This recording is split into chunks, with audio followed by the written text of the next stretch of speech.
We're live from Bob Peoples Stadium on the campus of Caravel Academy in Bear, Delaware. Tonight we bring you the Fox Sports 1290 High School Football Game of the Week presented by the U.S. Air Force. It's a matchup of teams from the two different divisions as the Division II Caravel Academy Buccaneers host the Division I Sussex Central Golden Knights. The Bucs come in with a record of 0-2. Sussex Central even their record up last week at 1-1. Good evening, everybody.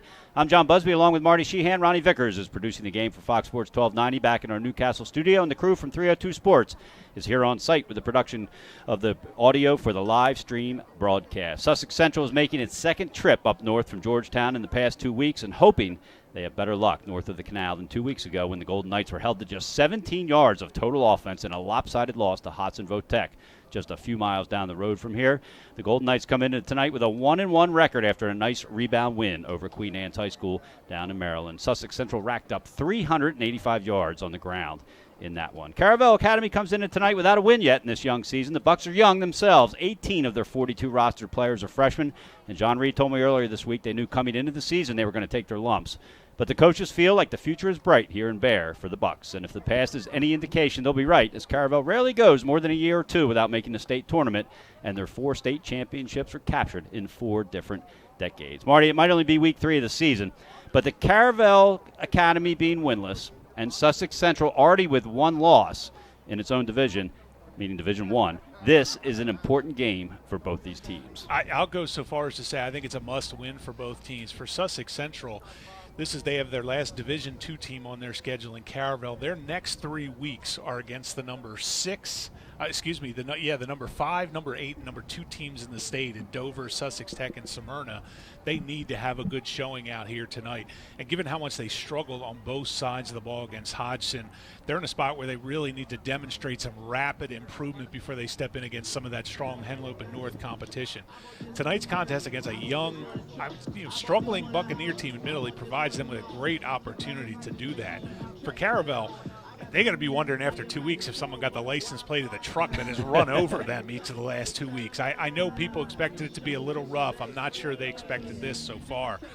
With Lake Forest and Archmere, none of them a pushover ahead the next 2 games, the Bucs' margin for error in terms of making the playoffs has all but evaporated. After watching each of their last 2 games, what I can tell you is there's definitely a lot of talent. It's young, and we'll talk about that in a little bit. If they can cut down on the self-inflicted wounds, of which there have been many, and play with more confidence, maybe they give the Golden Knights a run tonight. Yeah, so it'll be interesting to see. Like you said, I agree with you. I didn't want to say that, but I think I agree with you. It almost is a must-win for both of these teams. As you said, Caravel can't start out 0-3. A lot of times, 3 losses keeps you out of the playoffs, as happened last year. All right, before we talk about these 2 teams, let's talk about the week as a whole and start with our top 10, courtesy of Brad Myers of the News Journal. If you're looking for great stuff in print, Brad's the way to go. Also on DelawareOnline.com. He's always got great tidbits in his weekly column about Delaware high school football, so make sure to check it out.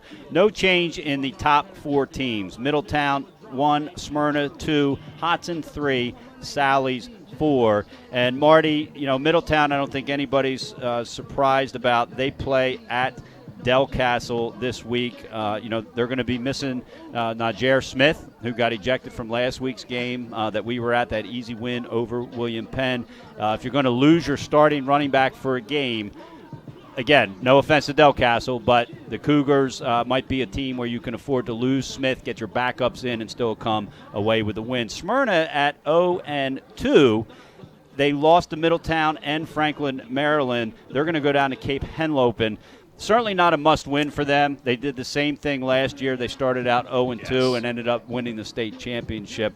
But the fact that Smyrna is 0-2 and stays at number 2, that shows you the respect that Brad Myers, and quite frankly we would too, have to keep them at that number. It really does. I'm sure if you're Coach Judy, you're wondering, okay, let's not start the tradition of starting off 0-2 every season and then making our way back to the championship game. But, yeah, they almost, I think I mentioned this last week, he almost takes kind of a Stan Wooderman type approach to scheduling at Sanford, where he schedules some tough teams early on. I mean, the number 1 team in the state, Middletown.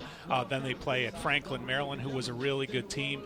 Now they go down and they play J.D. Mall, who is also, I believe, Cape Henlopen's still looking for their first win. Yep. It's going to be interesting down there, but you're right. We've seen nothing that would indicate that there's any doubt that Smyrna has the capability to make the same run they did last year. All right, at number 3 is Hodson. They had to win an ugly win over Howard. A couple ejections in that game. Game that when it first came over the board, it sounded like the referees had stopped it. Yes. But they ended up going and finishing up that game. And to the credit primarily to both head coaches. Yes. That's where it all starts when things get settled down. There was the traditional team handshake after the game, and nothing came about further. Hodson, an interesting game tonight. They host Newark. Tomorrow morning is when they will host Newark. Newark coming off its biggest win in program history under Coach Barry Zender. That's right. Joe Hodges with the overtime run for the touchdown, setting off the celebration at Newark. Barry Zender, you love to see what he's doing with that program. It was a great win for them, and you wonder, we've been talking for a couple of years. They have a really, really young, inexperienced lineup. Some of these guys are starting to get a little more experience now. It's going to be interesting to see a Hodgson team that really is dominant on both lines, both sides of the ball, to see how that Newark team responds. Sally's at number 4. They're 2-0. They beat Sussex Tech. They host Father Judge. That'll be a big game for them. Nobody's surprised they're 2-0. I think people are surprised that Dover is 2-0. I think if they were 0-2 against both Archmere and Woodbridge, nobody would be surprised. But no, they're 2-0. Got a good shot to move to 3-0 playing at Concord tomorrow. They do. They got their quarterback, Jordan McGee, back, who last year had a really good start to the season. They have such a strong program down there, but it just seems like something along the way goes wrong or takes a left turn, and they end up not being where they want to be at the end of the season. But so far at 2-0, again, a great chance to go to a Concord team that's really depleted this year. I see Dover definitely 3-0 after this week. Sussex Central moves down a spot to number 6 despite beating Queen Anne's, and I think that's more a credit to Dover moving up than Sussex Central moving down. We'll talk, of course, more about them after the next break. St. George's not ranked last week. Of course, head coach John Wilson suffered a big loss in his first outing to Howard, came back, had a really nice win against Caesar Rodney. I would have lost money on that one if I was a betting man. I would have also. I definitely would have gone on Caesar Rodney, put the money on Caesar Rodney for that one. They play an Apo team that both, Brad Myers, I know, liked in the preseason. I believe he had them up around the top teams in Flight A. Their team, they're off to an 0-2 start, so they're struggling a little bit. They've had some quarterback problems, but it'll be interesting to see John Wilson and his team, if they go down there, pick up a big second win, which would really get them on a roll. They were one of the teams a lot of people thought last year maybe kind of neck and neck with Hodgson throughout the season. They both moved up to Flight A. Instead, Hodgson rose, and St. George's really had a tough season. Sussex Tech stayed at number 8. They lost to Sally's to open last week, and then they're going to host Mount Pleasant this week. Caesar Rodney dropped 3 spots down to the number 9 spot after losing at St. George's. A big one for the Riders tomorrow at William Penn. And again, remember, the goal for both these Flight A schools and the Cape Henlopen schools is to win the conference, because that gives you the automatic bid. But William Penn can't afford to start out 0-3 and already have 2 conference losses after losing to Middletown last week. No, they can't. They're really struggling right now on both sides of the ball, especially on the offensive side. This is a great opportunity for Caesar Rodney to take that bus ride up to William Penn. For William Penn, it's just as big an opportunity. If they can get a win, who knows? We know they have some talent on that team. If they get on a roll, get the quarterback going. Again, they lost their would-be starting quarterback. Noah Ogman is a transfer to St. Elizabeth, so they're still trying to gel offensively up there. All right, William Penn, speaking of them, comes in at number 10 despite being 0-2. They did drop 3 spots out of the number 7 slot last week. The only team out of the top 10 for Division I was Appoquinimink with that loss last week. All right, Division II, let's look at Delmar, Woodbridge, AI DuPont, and Wilmington Friends, 1, 2, 3, 4. They stayed exactly the same. I don't think anybody's really surprised about those top 4, Marty. I'd love to see AI DuPont and Delmar face off, because I think they're the 2 best teams in Division II. I do too. I love watching. I watched a couple games of AI DuPont with our huddle access, and Chad Jones at quarterback and those wide receivers. They play a really exciting brand of football. Of course, their head coach is the brother of Middletown head coach Zach Blum. His brother Zeb Blum is at AI DuPont. So, this AI DuPont team is really exciting to watch. If their defensive performance can match their offense throughout the season, they've got a great shot to end up at University of Delaware. All right, St. Mark's out to a blazing start at 2-0 under their new head coach, Joey Wright, of course, an alum of St. Mark's. They beat Caravel last week badly and they play at Indian River this week. So a long bus ride down south. We'll see what kind of resilience St. Mark's, and I think this might tell us a lot. If they can soundly beat Indian River, you got to look at them as being one of the top teams in Division II. I agree. St. Mark's is a team that looks early on like they're going to be a force to be reckoned with. This is, I believe, their 4th or 5th year in Division II. Everybody said they would come down and dominate. I was among those who thought they would be really successful at this level. They've struggled. Now they have Joey Wright as their back as their head coach after a year detour at St. Elizabeth, and they look great. As you said, they looked fantastic against Caravel last week. If they can survive that long bus ride, come away with a nice win there, the Spartans are in great position. Delaware Military Academy out to another great start at 2-0. We'll see them next week at Baynard Stadium when they take on St. Elizabeth. 7 is Howard. They stay at 7. They lost to Hodson last week. Of course, that's a Division II against a Division I team. They play at McCain. McCain off to a nice start. Not in the top 10, but they're 2-0, probably for the first time in a long time. I was going to say the same thing. McCain not getting any love from the polls. Now, granted, their wins haven't been terribly impressive over terribly impressive competition, but you're right. I mean, we saw McCain a year or two ago against St. Elizabeth. They were just absolutely drilled. They've made a lot of progress. They're one of those teams that, those public schools, they've kind of lost some enrollment over the years, but McCain so far looks pretty good. Matt Carr, their head coach, got married over the summer, and so obviously the wedding and the marriage is doing him some good. Well. Exactly. Number 8 is Archmere. They weren't ranked last week, back in after a big 49-0 win versus Conrad. They play at Tatton. We mentioned St. Elizabeth. Marvin Dooley, their first-year head coach, has them out to a 2-0 start. Your alma mater, Marty, back in the top 10. That's right. Now, I'll admit it may be short-lived. They host at Baynard Stadium Del Mar tomorrow, and I think, I talked about this with you off the air before we came on tonight. This is going to be a really good measuring stick, a gauge of where Marvin Dooley has this program. There's not a ton of people out there that are expecting a Sainty win tomorrow. I'm not sure I expected one against Laurel last week. I did call them to win, but I think that was more the heart than the head. So it'll be real. I'm really curious to see, and this is a game for folks that watch 302. This will be available on 302 tomorrow, so I'll be there watching. Yeah, I'll probably be right there with you. It's going to be a good one down there. Laurel dropped the spot to number 10 after losing to that St. Elizabeth team last week. They play at Washington High School, a team out of Maryland this week. All right, out of the top 10 in Division II was Milford. They're out to an 0-2 start. They lost to DMA, and then this Caravel team knocked out as well after their lopsided loss to St. Mark's. All right, that's a look at the top 10 here in high school football in the state of Delaware, courtesy of Brad Myers of the News Journal. Coming up next, Marty and I are going to take a closer look at tonight's matchup between these two teams, Caravel Academy and Sussex Central. You're listening to the Fox Sports 1290 High School Football Game of the Week, presented by the U.S. Air Force here on iHeartRadio, and you're watching the live stream on 302 Sports. Unique Image opened for business in Wilmington, Delaware in 1979 with one focus, wowing our customers with great products and even greater customer service. 30 years later, we are still doing exactly that. Whether you're looking for marketing tools to promote your business, gifts for your employees or clients, or planning a special event, we're here with the voice of experience to help you every step of the way for your complete satisfaction. Visit our new showroom in the Mill Creek Shopping Center, 4577 Kirkwood Highway. Unique Image, you envision, we create. Mr. Italian began his career in home finance in 2002 as a mortgage consultant. Since 2002, Brian has helped over 1,000 home buyers achieve their dreams of owning a home. Brian's knowledge of current market conditions and his detailed evaluation of buyers' finances ensures that each buyer will receive the best mortgage to fit their needs.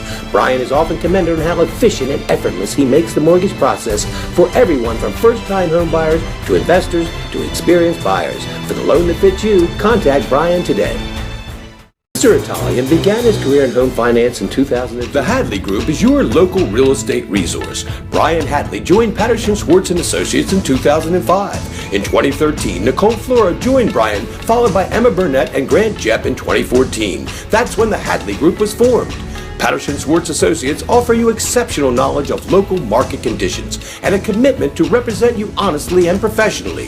So for your next purchase or sale, think the Hadley Group. Visit our website at thehadleygroupre.com.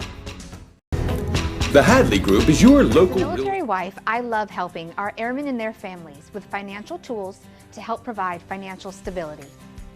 I promise. 15 minutes away from the start of tonight's game between the Sussex Central Golden Knights and the Caravel Academy Buccaneers. I'm John Busby, along with Marty Sheehan. Let's take a closer look at both these teams, starting with the visitors. And, Marty, you already chirped up that they've got quite a big crowd here. In fact, if you're looking out right now and you take away the band from Caravel Academy, there's more people here at the Sussex Central side than the Caravel side.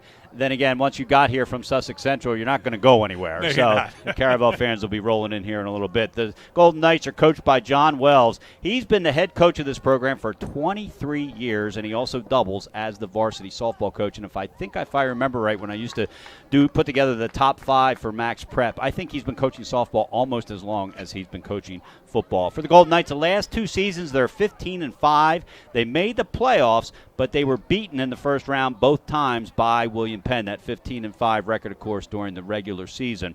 And so, this is a Golden Knight team that on offense runs the ball 90% of the time. And by doing so, their week 1 and their week 2 offensive outputs were almost completely different. It was crazy. I mean, as you said, 17 total yards against Hodgson. I think one of the things we're going to learn tonight is Sussex Central the team we saw against Hodgson, or is Hodgson just as good as they looked in that game? Because Sussex Central last week, the thing that makes that 385 rushing yards even crazier, Queen Anne's took the kickoff in the first quarter of that game and took a 10-minute drive that ended at 4th and 1 when Kasim Lewis came through and stopped them. So the first 10 minutes of the game was Queen Anne's holding the ball. Then Sussex Central went on a serious roll. Parker had a good game. Zion Reed, Philip Stratton, Shaheem Williams. They have a 4-headed running back. They have 8 guys, not counting the quarterbacks, who have logged at least 1 carry this year. They have 4 guys with at least 14 carries. Isaac Barnes, who missed last week's game against Queen Anne's with an injury, the quarterback, will be back. They don't throw the ball very much at all. They run a lot of that wing T old offense. They run a lot of the old Delaware wing T, as a matter of fact. They've just started in the past couple of years putting in a few wrinkles, but the wing T is the majority of what we'll see. All right, John Wells calls himself an old-fashioned guy, and he believes defense wins games. To quote him in a story I read in the Sussex Post written by Ben Heck, "We have to be one of the best Ds in the state to be successful." Against Hodgson, even though they got beaten soundly on the offensive side of the ball, they had 3 interceptions and forced Hodgson to turn the ball over twice on downs. When I watched that game, it's kind of hard to believe when you look at the turnover situation. If you just looked at it on paper, you'd say, wow, Sussex Central was right in this thing. Kurt Henry got off to a pretty terrible start for Hodgson. Sussex Central was able to set up in good field position a few times, but they seriously, and it's kind of, you talked about the 17 yards rushing, they literally went backwards most of the time they had the ball in that game. They found very difficult go. Hodgson was on fire. Hodgson avenged a season-opening loss to Sussex Central last year, but this defense has the potential to be fantastic. Isaiah Barnes, the linebacker, leads the team with 25 tackles and 2 interceptions. Katai Tilley and Malik Copes with 17 tackles each. The team's racked up 5.5 sacks to go with those 4 interceptions, 2 fumble recoveries. They get great penetration up front. This is going to be really interesting to see how Jacob Hoffman handles the pressure from this Sussex Central squad. All right, they are. We're only in week 3. The Golden Knights are 1-1. They've got a big conference game against the undefeated Senators next week looming. This one's a big one first, as we've both alluded to, and kind of a way, the way their schedule sets up, it's kind of a must-win, even though it's only week 3. It really is. You have a D2 team in Caravel, so if you get the win, you either get the win or you don't really get anything. You're not going to get any bonus points from Caravel, more likely than not. They have already got 2 losses, so the bonus point situation is pretty much out the window. Then the next 3 weeks, again, they're going to concentrate on tonight, but you've got Dover, Sussex Tech, and Smyrna, 3 teams in the top 10. And once you get into that Henlopen North Conference, especially the last couple of years, Smyrna has been great, but everybody else has kind of been knocking each other off throughout the season. So there's no givens in that division. Sussex Central needs to come out of here with a win tonight. When you look at their next 3 games, as you mentioned, you got Dover at 2-0, Sussex Tech at 1-1, Smyrna at 0-2. But Smyrna is basically a 2-0 team. Yes. They lost to Middletown, but when you're in the Henlopen Conference, as far as everybody's concerned, they might as well be undefeated. That means your next 3 games, the combined records of those 3 are 5-1. So it makes tonight even bigger. All right, that's taking a look at the Golden Knights. Let's turn our attention to Caravel Academy. Head coach is John Reed. He played football here, told me when he got this job, which has already been, I think, 7 years. I think he's in his 7th year here. Yes, it is.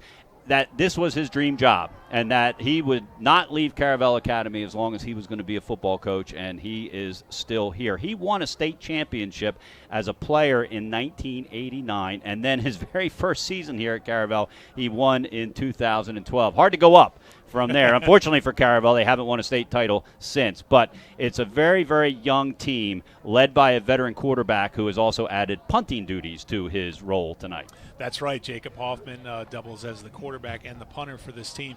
And he is a veteran leader, but he's a guy, we talked about Drew Fry last year. Jacob Hoffman's only a junior. He's only got the one season as a sophomore under his belt as the starter. He led the teams to wins in 5 of their last 6 games last season. They finished 7-3. They just missed a spot in the Division II playoffs. This team is loaded, as you said. They will between these two teams. If you run down the roster of both of these teams, it seems like everybody doubles as an offensive player as well. They've got some interesting young receivers out on the edges, but Hoffman is going to be the guy that makes it go. He really struggled in the first 2 games, but against St. Mark's last week in particular, he got no help. 3 of his first 4 passes were bullets. They were right on point, and they were dropped. So he's going to need some help from some of this younger offensive talent to step up tonight. He's just not going to be able to do it himself. We mentioned that Hoffman will also take over the punting duties. Brandon Sangbachan is no longer with the team. He was also the kicker. Coleman Jackson, the big offensive lineman for the Buccaneers, will step in and do the kicking duties for the Bucs. I saw him kicking before the game. I was down on the field watching both of them, and it doesn't look like there's going to be a whole lot lost in talent when those two step onto the field. All right, we talked about this being a very young team, and for Caravel Academy, there's 18 freshmen out of 42, and a lot of them are going to be playing on the defensive side of the ball. That's right. They've got a real plethora of young talent on the offensive side. 3 people in particular that have really stood out for the head coach. Raleigh Collins, a freshman cornerback. This is going to be his first game. He was scheduled to start the season in game 1. He suffered an injury right at the end of camp, so this will be his first game back tonight. Keyshawn Drumgo, a freshman, has done a really nice job. He's kind of a mix between a defensive lineman, linebacker, 9 tackles. He also carries the ball on offense as a running back, one of those young guys that gets some time, 8 carries for 36 yards. A.J. Smith, a freshman, another one of those hybrid defensive linemen, linebacker types with 11 tackles on the season. So this is a team that is really built for the future. They've got a quarterback to win now. If those guys coalesce around him, they're going to knock some people off along the way. They're more likely than not, when Jacob Hoffman's a senior next year, this could really be a team in contention in D2. The Buccaneers, all 42 of them, are huddled in the big helmet to our left on the north side of the field. They've had that for the last several years. They'll come erupting out of that through the cheerleaders and on the field as we close in against kickoff. They're 0-2, the Cavaliers. They've seen the 3 losses 2 different ways. Back in 2016, 3 losses, they made the playoffs. In 2017, 3 losses, they were out. We'll see what happens to them this year. All right, it's time to announce our DFRC player to watch, the DFRC Blue Gold All-Star player to watch. Mark your calendars now for the 64th DFRC Blue Gold All-Star football game on June 22nd, 2019 at Delaware Stadium. Of course, we bring that to you live on Fox Sports 1290 on iHeartRadio. Be a part of this Delaware tradition that works to celebrate the abilities of people living with intellectual challenges and enrich the lives of Delawareans with intellectual disabilities. Help support the DFRC Blue Gold All-Star football game today at dfrc.org. Congratulations to Caravel's Ethan DeRegis, the senior captain, last year's Team Defensive Player of the Year. He is our DFRC player to watch. All right, coming up next, we're going to tell you which games we would go to if we could, and we're not here on Friday night. And then it'll be time for kickoff between Sussex Central and Caravel Academy. You're listening to the Fox Sports 1290 High School Football Game of the Week on iHeartRadio, presented by the U.S. Air Force, and watching the live stream on 302 Sports.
Busby along with Marty Sheehan, Ronnie Vickers back in the studio, and on the live stream here, the 302 Sports crew. The captains are out at midfield having the coin toss. We're just a few minutes away from kickoff. Marty, if you had a game to go to this week, where would it be? You know, I think I'm going to change my vote from what we talked about before we came on the air. I want to go with Sally's and Father Judge. Wow. Sally's is at 2-0. Father Judge is a strong team, Northeast Pennsylvania. Father Judge beat Sally's by 1 point last year, a game that really, in the end, ended up keeping Salesianum home for the playoffs.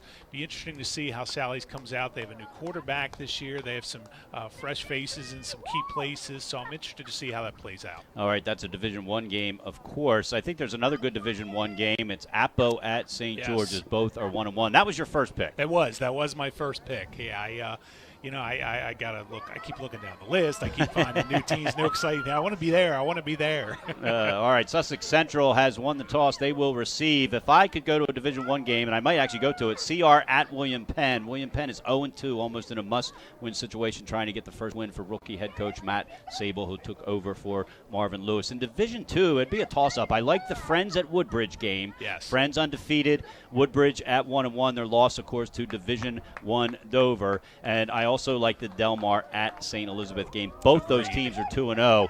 St. E's is going to either take a big jump in the top 10 or they might get knocked out if they lose to Dover. We will see. All right, when we come back, it's kickoff between Sussex Central and Caravel Academy here on Fox Sports 1290 and 302 Sports. Life's too short to hate your home. Remodel your home with the pros voted Delaware's #1 home improvement company. Ferris Home Improvements has something for every homeowner at their new showroom on the corner of Kirkwood Highway and Harmony Road in Newark, Delaware. Explore products and layouts with the area's top designers. Touch and feel products that inspire your dream space. Ferris Home Improvements' pride in the details make them the area's best in roofing, windows and doors, siding, decks, kitchens, and bathrooms. Want a professional, no-pressure remodel? Go see the best at the Big Shamrock on Kirkwood Highway. Ferris Home Improvements. Quality workmanship from a neighbor you can trust. Positive difference in your financial life, from helping you to lower your payments to discovering ways to help you save for your children's future. From the needs of college students and first-time auto buyers, I promise to identify and take ownership of your needs.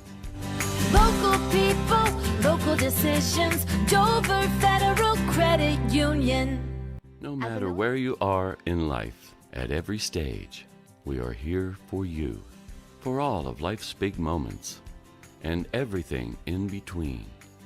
After all, that's what families are for. We promise to make a positive difference in your financial life and go beyond the norm. Be a part of the Dover Federal family. Local people, local decisions, Dover Federal Credit Union. No matter where you are in life.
in Bear, Delaware.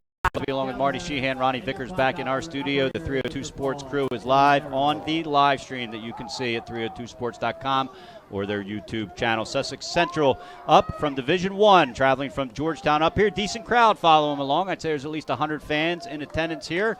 About half full across the way for the Buccaneers. We're on AstroTurf tonight here at Caravel Academy. Sussex Central has won the toss, and they have elected to receive a surprise in your eyes, Marty. I think so. They're so strong defensively. They've done a really nice job building up their defense. One of the strengths of their defense, according to Coach Wells, is their defensive secondary and their linebacking core. I'm surprised they didn't defer and try to get the Caravel offense on the field, establish some momentum on the defensive side. And so a new kicker for Caravel Academy. Kicking off is Coleman Jackson, a big senior tackle and a defensive lineman, and he looks like a lineman, does not look like a kicker. He does look like a lineman.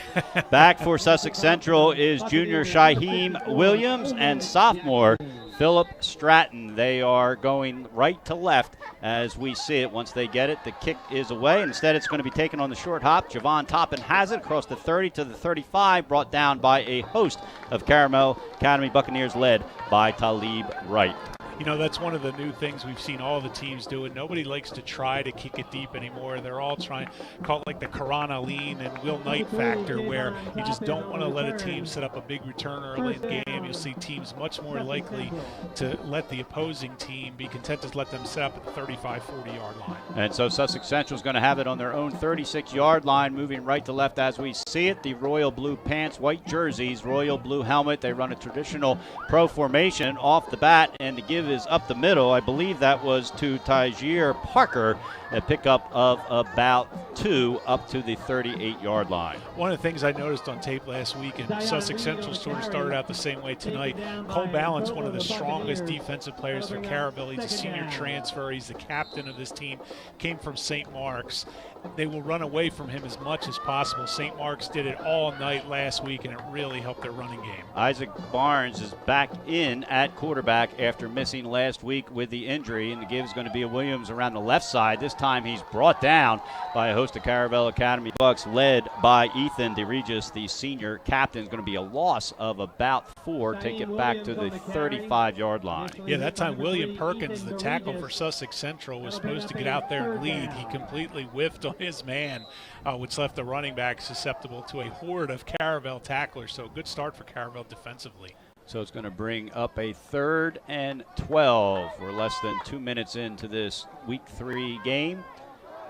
And the give, it's going to be a fake and a rollout. Flushed out of the pocket is Barnes. He can run, but he's not going to get away from the kicker, and that is Coleman Jackson with a nice takeout down. Going to bring up a 4th and long, and certainly a punting situation at this point in the game. Really strong defensive series for Caravel there, and right off the bat you see that Sussex Central is not used to throwing the ball. As soon as Barnes got in trouble, he looked up and looked downfield, but all of his receivers were still running their routes. None of them had turned around yet to check on the quarterback. That's what you get when you only throw the ball, 5, 10, 11 times a game. Yeah, he threw it 15 in that loss to Hodson. As you pointed out in the pregame, a lot of that was under basically must-throw situations, and Hodson was in that defense. Yes. Kick is away. Vini is back, and it's going to be Drumgo who's going to call for the fair catch. Actually, it's not going to be Drumgo. It's going to be Ethan Potter, the junior captain, calling for the fair catch. Caravel is going to take over on their own 28-yard line. And again, it's going to be interesting. Caravel, when they came out against St. Mark's last week, that game against St. Mark's, they lost 49-7. A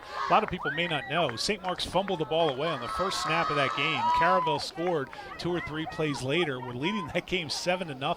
The next 42 points of the half came from St. Mark's. So Caravel, they did get off to a strong start. They just weren't able to maintain it. Let's see what they can do this week. Jake Hoffman is under center for Caravel. They're moving left to right. The maroon jerseys, white pants, white helmets, and it's going to be a misdirection and a give around the right side. The handoff is to Joshua Dunn, the sophomore running back, and it looks like he's going to barely make it back to the line of scrimmage. They're going to mark it right back at the 28-yard line. That was a great job by Shaheem Williams. He stopped and waited on the near edge here to see if Hoffman was going to keep the ball or hand off. He read it perfectly, took the handoff, took the ball down with a textbook tackle. Dunn only comes into the game with only 2 carries carries for 12 yards, and he looks like he's going to be the featured running back at least for this opening series. 2 wide receivers out to the right. There's guys in both snaps, and that's going to be an illegal motion. It was number 50 for Caravel, Trent Wilson, the sophomore guard. Offside is going to cost them 5 yards. Yeah, the guy who's been getting the majority of the carries has been Ethan DeRegis. 11 carries, 44 yards, 2 catches, 35 yards. We haven't seen him in the game yet.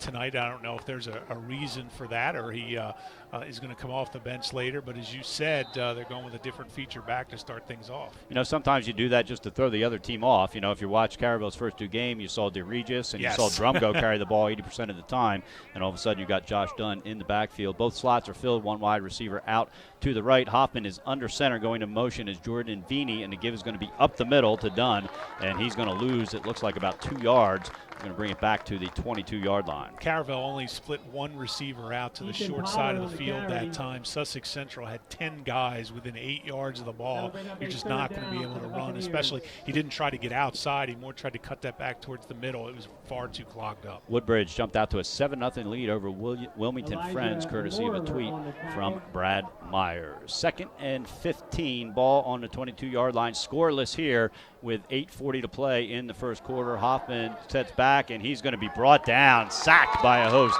of Sussex Central. In on that tackle, among others, was Christopher Lombardi. I think the first guy that got in there was number 82, Elijah Moore, the big senior defensive end for the Golden Knights, going to bring it all the way back to the 15-yard line. Just a complete collapse on the left side of the offensive line for Caravel, just overwhelmed by Sussex Central. This is what we see when Sussex Central's at their best. Their lines are dominating on both sides of the ball. And so that's going to bring in Jacob Hoffman, who will be punting for the first time this season, and that punt is blocked. Hoffman goes after it, can't get it, still on the ground, and it looks like Caravel Academy fell on it, but it's going to be Sussex Central ball. They're going to take over on the Caravel Academy 8-yard line.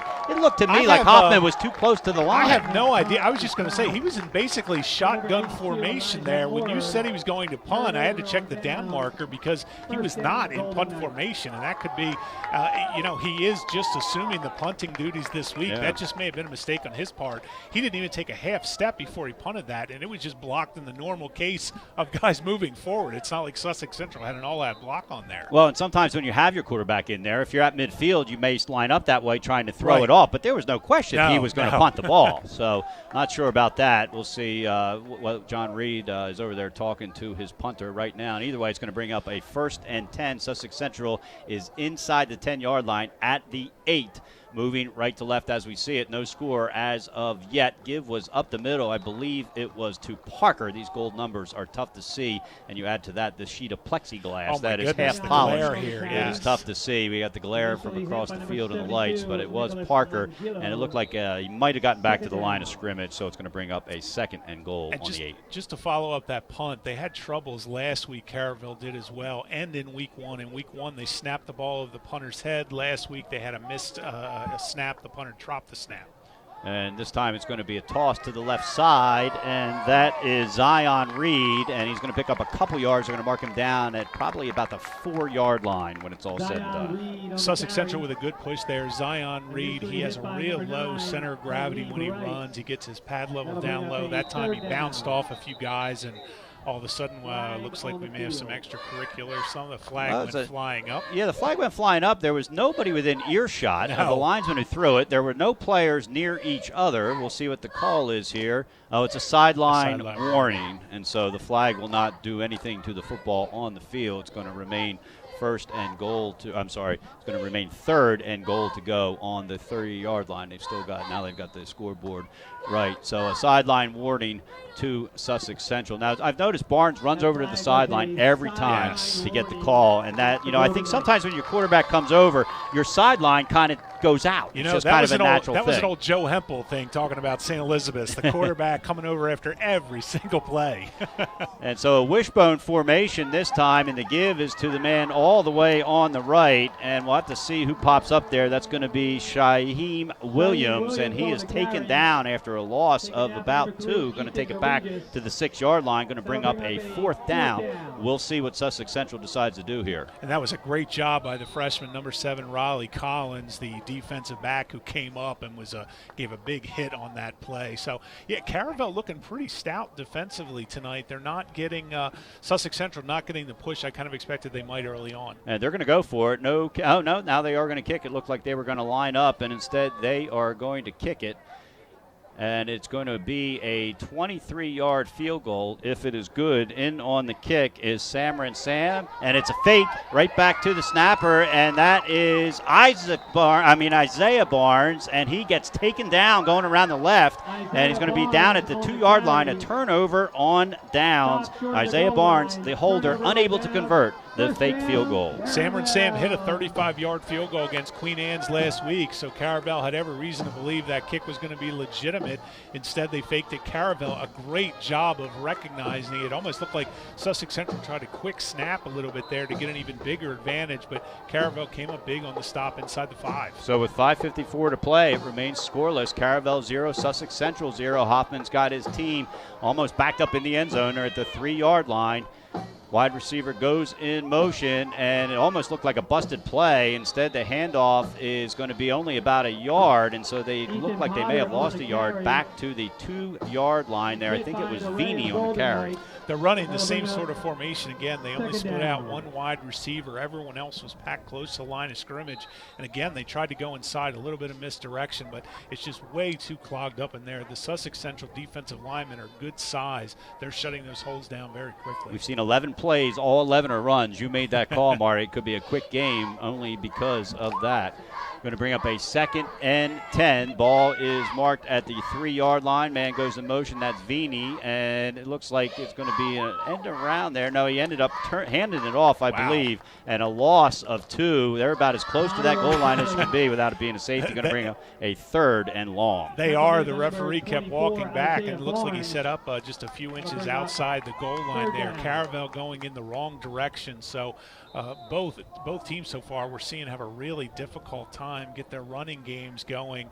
Sussex Central, again, this is exactly the game they want. They want to play a field position game. They want to keep Caravel pinned deep in their territory and hope that wing T finally finds some openings in the Caravel defense. Speaking of pin, the Caravel team is as pinned as you can be. The nose of that football is almost on the white line. Hoffman is going to be in the shotgun formation, and it'll be interesting to see whether they attempt their first pass of the night or they just run a safe play to try to give their punter some room. It's a low snap. Hoffman fires to the left, incomplete.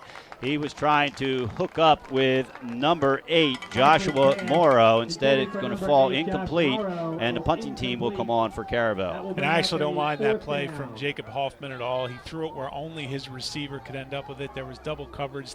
Sussex Central had a man in the middle in the zone defense. They had a man in tight coverage with the wide receiver. So good job by Hoffman to throw that low and away. And so in the punt, or should say staying on the field to punt, is Hoffman. Back is Isaiah Barnes for Sussex Central. And this punt is partially blocked again, but this one gets out. Barnes is going to pick it up on the run. 25, 10, 5, touchdown. And so a 25-yard touchdown return off a partially blocked punt, and Sussex Central strikes first. That is one of those Sunday hops in baseball that you get. Barnes there just picked that up. It was a deflected punt again. This time Hoffman was as deep set up to punt as he could be, but because they were at the goal line, he was still far short of the norm where you want to be in that situation. A great job again of penetration by Sussex Central punt, and then Barnes just gets the nice little Sunday hop right up into his belly, walks it in for the touchdown. And he was going full speed. Yes, he was. I think that definitely helped him. A 25-yard touchdown. It's unofficial yardage, but it is 6 points nonetheless. Samron Sam in a bad snap. Barnes gets it down. I think there was a Nope, it was up. I saw a whistle and the ref walking back, but the kick is up and it is good. So with 4:08 to play, Sussex Central has jumped on the scoreboard first. They lead Caravel Academy 7-0. You're listening to the Game of the Week on Fox Sports 1290, presented by the U.S. Air Force, and watching it live on 302 Sports. We'll be right back after this. Unique Image opened for business in Wilmington, Delaware in 1979 with one focus, wowing our customers with great products and even greater customer service. 30 years later, we are still doing exactly that. Whether you're looking for marketing tools to promote your business, gifts for your employees or clients, or planning a special event, we're here with the voice of experience to help you every step of the way for your complete satisfaction. Visit our new showroom in the Mill Creek Shopping Center, 4577 Kirkwood Highway.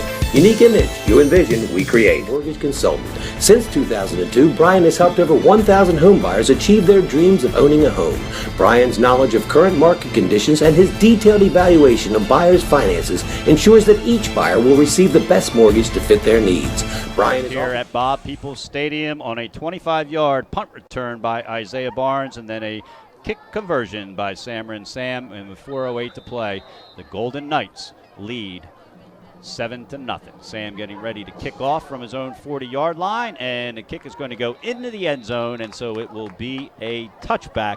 Caravel Academy will take over on their end of the field. Tonight's broadcast is presented by the United States Air Force. The U.S. Air Force wants you to know there's a new recruiter in your area, Technical Sergeant Andrew Bugg. His office is located on the riverfront in Wilmington. Stop by and find out about the exciting opportunities waiting for you and today's Air Force. A big thanks to our partner, NKN Films, for their outstanding design on our 2018 high school football schedule poster.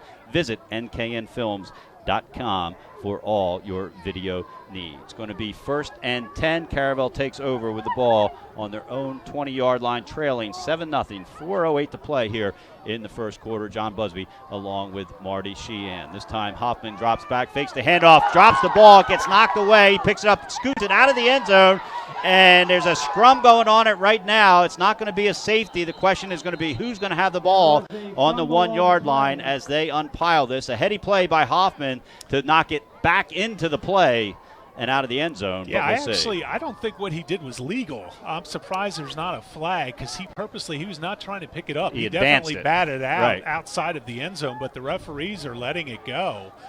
He clearly, to gain an advantage there, he knocked it out of the end zone. And Caravel, a smart heads-up play by him because they now retain possession. And so, the play, I guess, technically is he can't advance the ball by doing that if you're going to be tackled, but he advanced it by coming out. So I guess you would think by rule it would be the ball would be down in the end zone, which would be a safety. I would think. If it happened on the 50-yard line, that's what would happen. Yes. If he tried to push it forward from the 50, they would bring it back to the 50. But maybe the ball was not quite in the end zone. Hoffman clearly was. Vini goes in motion right to left, and the give is going to be to one of the slot backs.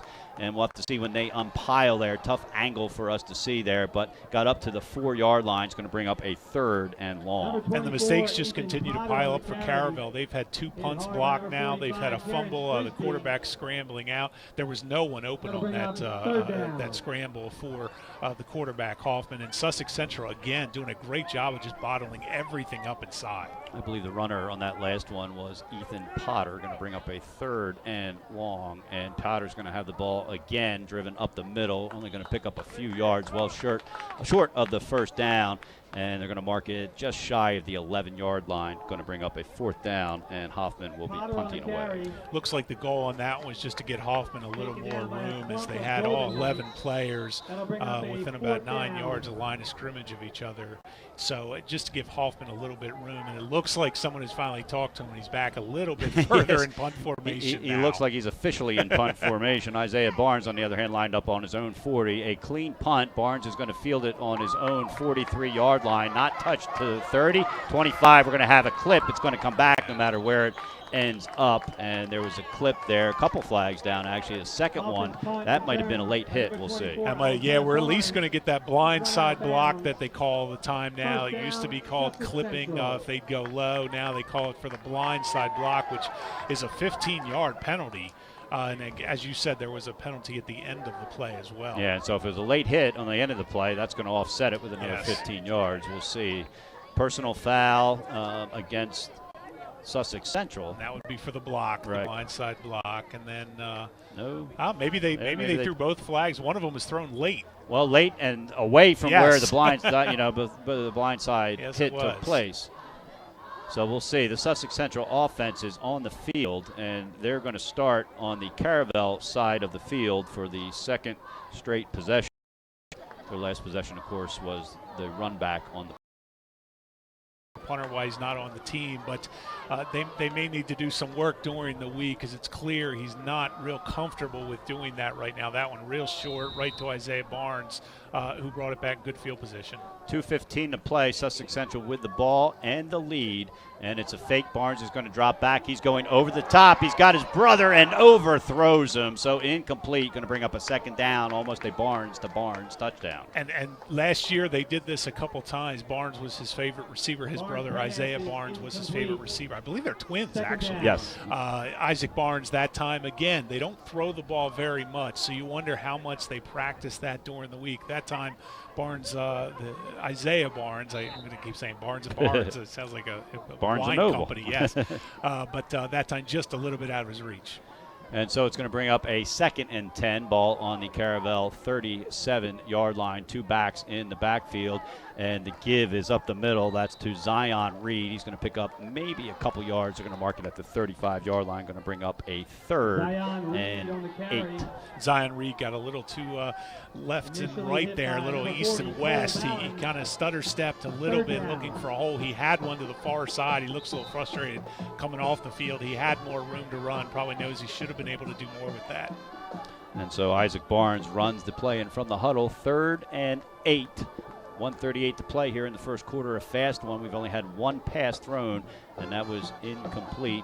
In the backfield, it's Shaheem Williams along with Stratton, and the handoff is going to be to Stratton up the middle. And depending on where they mark it, it looks like he might be about a yard shy of the first down. Going to mark it at about the 27-yard line. That was the first time we really saw the Sussex Central offensive line with their trap blocking there do a great job of opening up a big hole in the middle of the field. And yeah, especially after that run, you have 4th and maybe a little bit less than a yard to go here. You're feeling confident going for this. And so Stratton's going to be in the backfield along with Williams. Barnes is going to be up under center. We'll see if they don't just sneak him up the middle. And that's exactly what they do, and he's going to pick it up, almost gets to the 25-yard line, only needed to get to the 26, so he had about a half a yard to spare. Nice job by Barnes there. Again, great push by that Sussex Central offensive line. You just want to get low there and clear out the offensive lineman as best you can. Just make yourself a little bit of room, yard and a half, plenty for Barnes to pick up the first down. Sussex Central 6 yards away from the red zone. We're 40 seconds left here in the first quarter. The Golden Knights with a 7-0 lead on the punt return by Barnes, a 25-yarder. First down for the Golden Knights, moving right to left, white jerseys and the blue pants, blue helmets as well. And the give is to Williams. He's trying to get around to the edge. Instead, he's going to be brought down by a nice pursuit there on the defense, led by Talib Wright, the sophomore linebacker. Caravel got him coming and going there. Talib Wright, a nice job of chasing that down. Caravel collapsed the right side of the Sussex Central offensive line. There was just nothing, no room there to run at all for the ball carrier. And that's going to bring us to the end of the first quarter here at Bob Peoples Stadium. Sussex Central with a 7-0 lead over Caravel Academy. You're listening to the Game of the Week on Fox Sports 1290 and iHeartRadio, sponsored by the United States Air Force, and you're watching it live on 302 Sports. Mark your calendars now for the 64th DFRC. Resource. Brian Hadley joined Patterson Schwartz & Associates in 2005. In 2013, Nicole Flora joined Brian, followed by Emma Burnett and Grant Jepp in 2014. That's when the Hadley Group was formed. Patterson Schwartz Associates offer you exceptional knowledge of local market conditions and a commitment to represent you honestly and professionally. So for your next purchase or sale, think the Hadley Group. Visit our website at thehadleygroupre.com. I love helping our airmen and their families with financial tools to help provide financial stability. I promise to make a positive difference in your financial life, from helping you to lower your payments to discovering so much more. Crown Trophy People's Plaza is a proud supporter of the Fox Sports 1290 Game of the Week and home of the Delaware State Championship Trophy and Mini Trophy. Visit Crown Trophy in People's Plaza, Newark, or online at crowntrophy.com. We're getting ready to start the second quarter here. John Busby along with Marty Sheehan, Ronnie Vickers back in our studio, the 302 Sports crew here on site at Bob Peoples Stadium. Sussex Central has a 7-0 lead. Isaiah Barnes scampered in from 25 yards out on a partially blocked punt. Samron Sam's extra point made it 7-0 with 4:08 to play. We've had one attempted pass this entire game, and ironically, only one first down. Sussex Central has it 2nd and 9. Ball on the Caravel 25-yard line, moving left to right now as we see it. Isaac Barnes is going to keep it. He tries to get around the edge, maybe gets back. Actually, he's going to end up losing about 2 yards back to the 25-yard line, going to bring up a second down. The goal of that play was for Barnes to cut that back in as quickly as possible, but Caravel did a nice job shedding their blocks up front, forcing Barnes to go to the far side of the field, and by the time he got near the line of scrimmage, Caravel done a great job stringing that out. Just too many Caravel defenders in his way. And it's actually going to bring up a third down. The first down was run before the end of the first quarter. They are moving left to right. They are all the way over on the left hash marks. Barnes is under center. 2 running backs behind him. He's going to fake it to Williams, and rolling out to his right now, he's going to toss it up to his brother out of its reach along the sideline, threw it where only his man could get it. Going to be incomplete and bring up another 4th down. You know, that again is they just don't do this very often. That time, as soon as Barnes left the pocket, his brother was wide open in the flat at about the 15-yard line, but his brother never turned around. The play hadn't developed yet. If he had, he would have seen that none of the Caravel defenders had picked him up. By the time he did turn around, 2 Caravel defenders were there. And even the way you see Barnes approach the ball, they're just not used to working on this too much in practice. As you said, John, they run the ball 90% of the time on this team.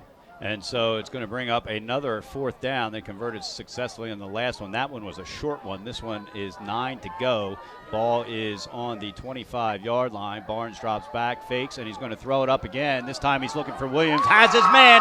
Touchdown. A 25-yard touchdown strike from Isaac Barnes to Shaheem Williams, and Sussex Central has extended their lead to 13-0. All right, all the people out there saying, why does this guy keep picking on our passing game? That time, you give Barnes enough shots, apparently. That was a perfectly thrown ball. He threw it over the right shoulder. The receiver actually was looking the wrong way. He made a great adjustment in the air to come down with that. So a perfectly executed, almost kind of a fade play there for Sussex Central's touchdown. And Shaheem Williams did a nice job waiting for the ball. He could have ran by it. And so it was a perfect pass. The other Barnes, Isaiah Barnes, is in for the hold. Samron Sam, the hold is down. The kick is up, and it is good. So with 11:06 to play, it didn't take long for Sussex Central to strike again here in the second quarter. They lead Caravel Academy 14-0 here on the High School Game of the Week on Fox Sports 1290, presented by the United States Air Force, and you're watching it live on 302 Sports.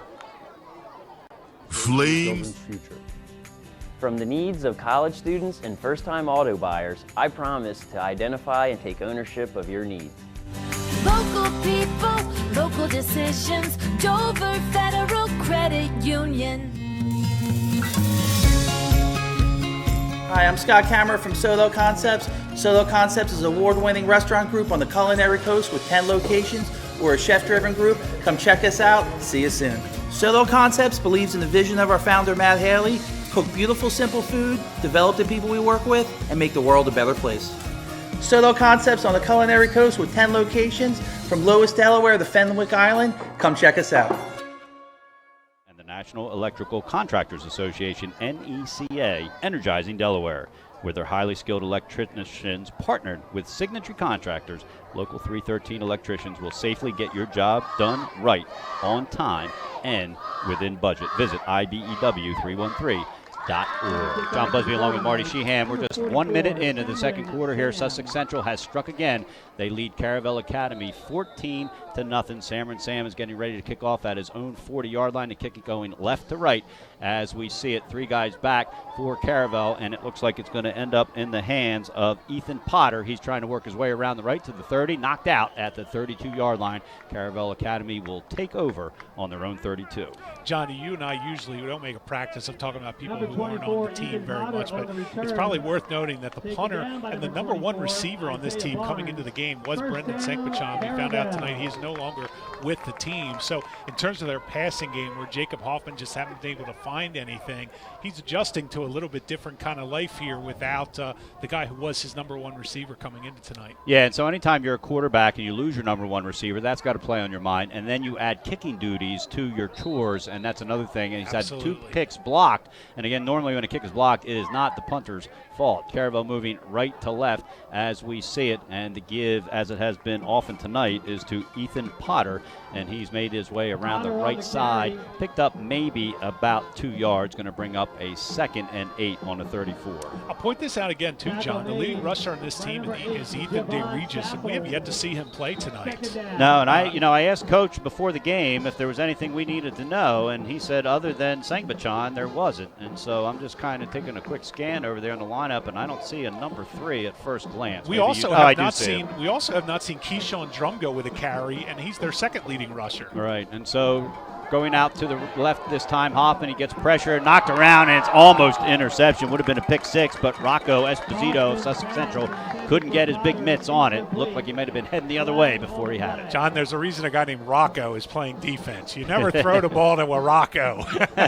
He did a nice job. He'll be seeing that one in his dreams tonight. It hit him right in the hands after the deflection. And again, just Caravel, Jacob Hoffman, just not able to find anything. And part of it is the fact, and this happened with St. Mark's last week, he's just not getting any time. He's having to scramble out of the pocket. It's not necessarily by design. It's because the Sussex Central defensive line is all over him. So Hoffman's 0 for 2 in the air.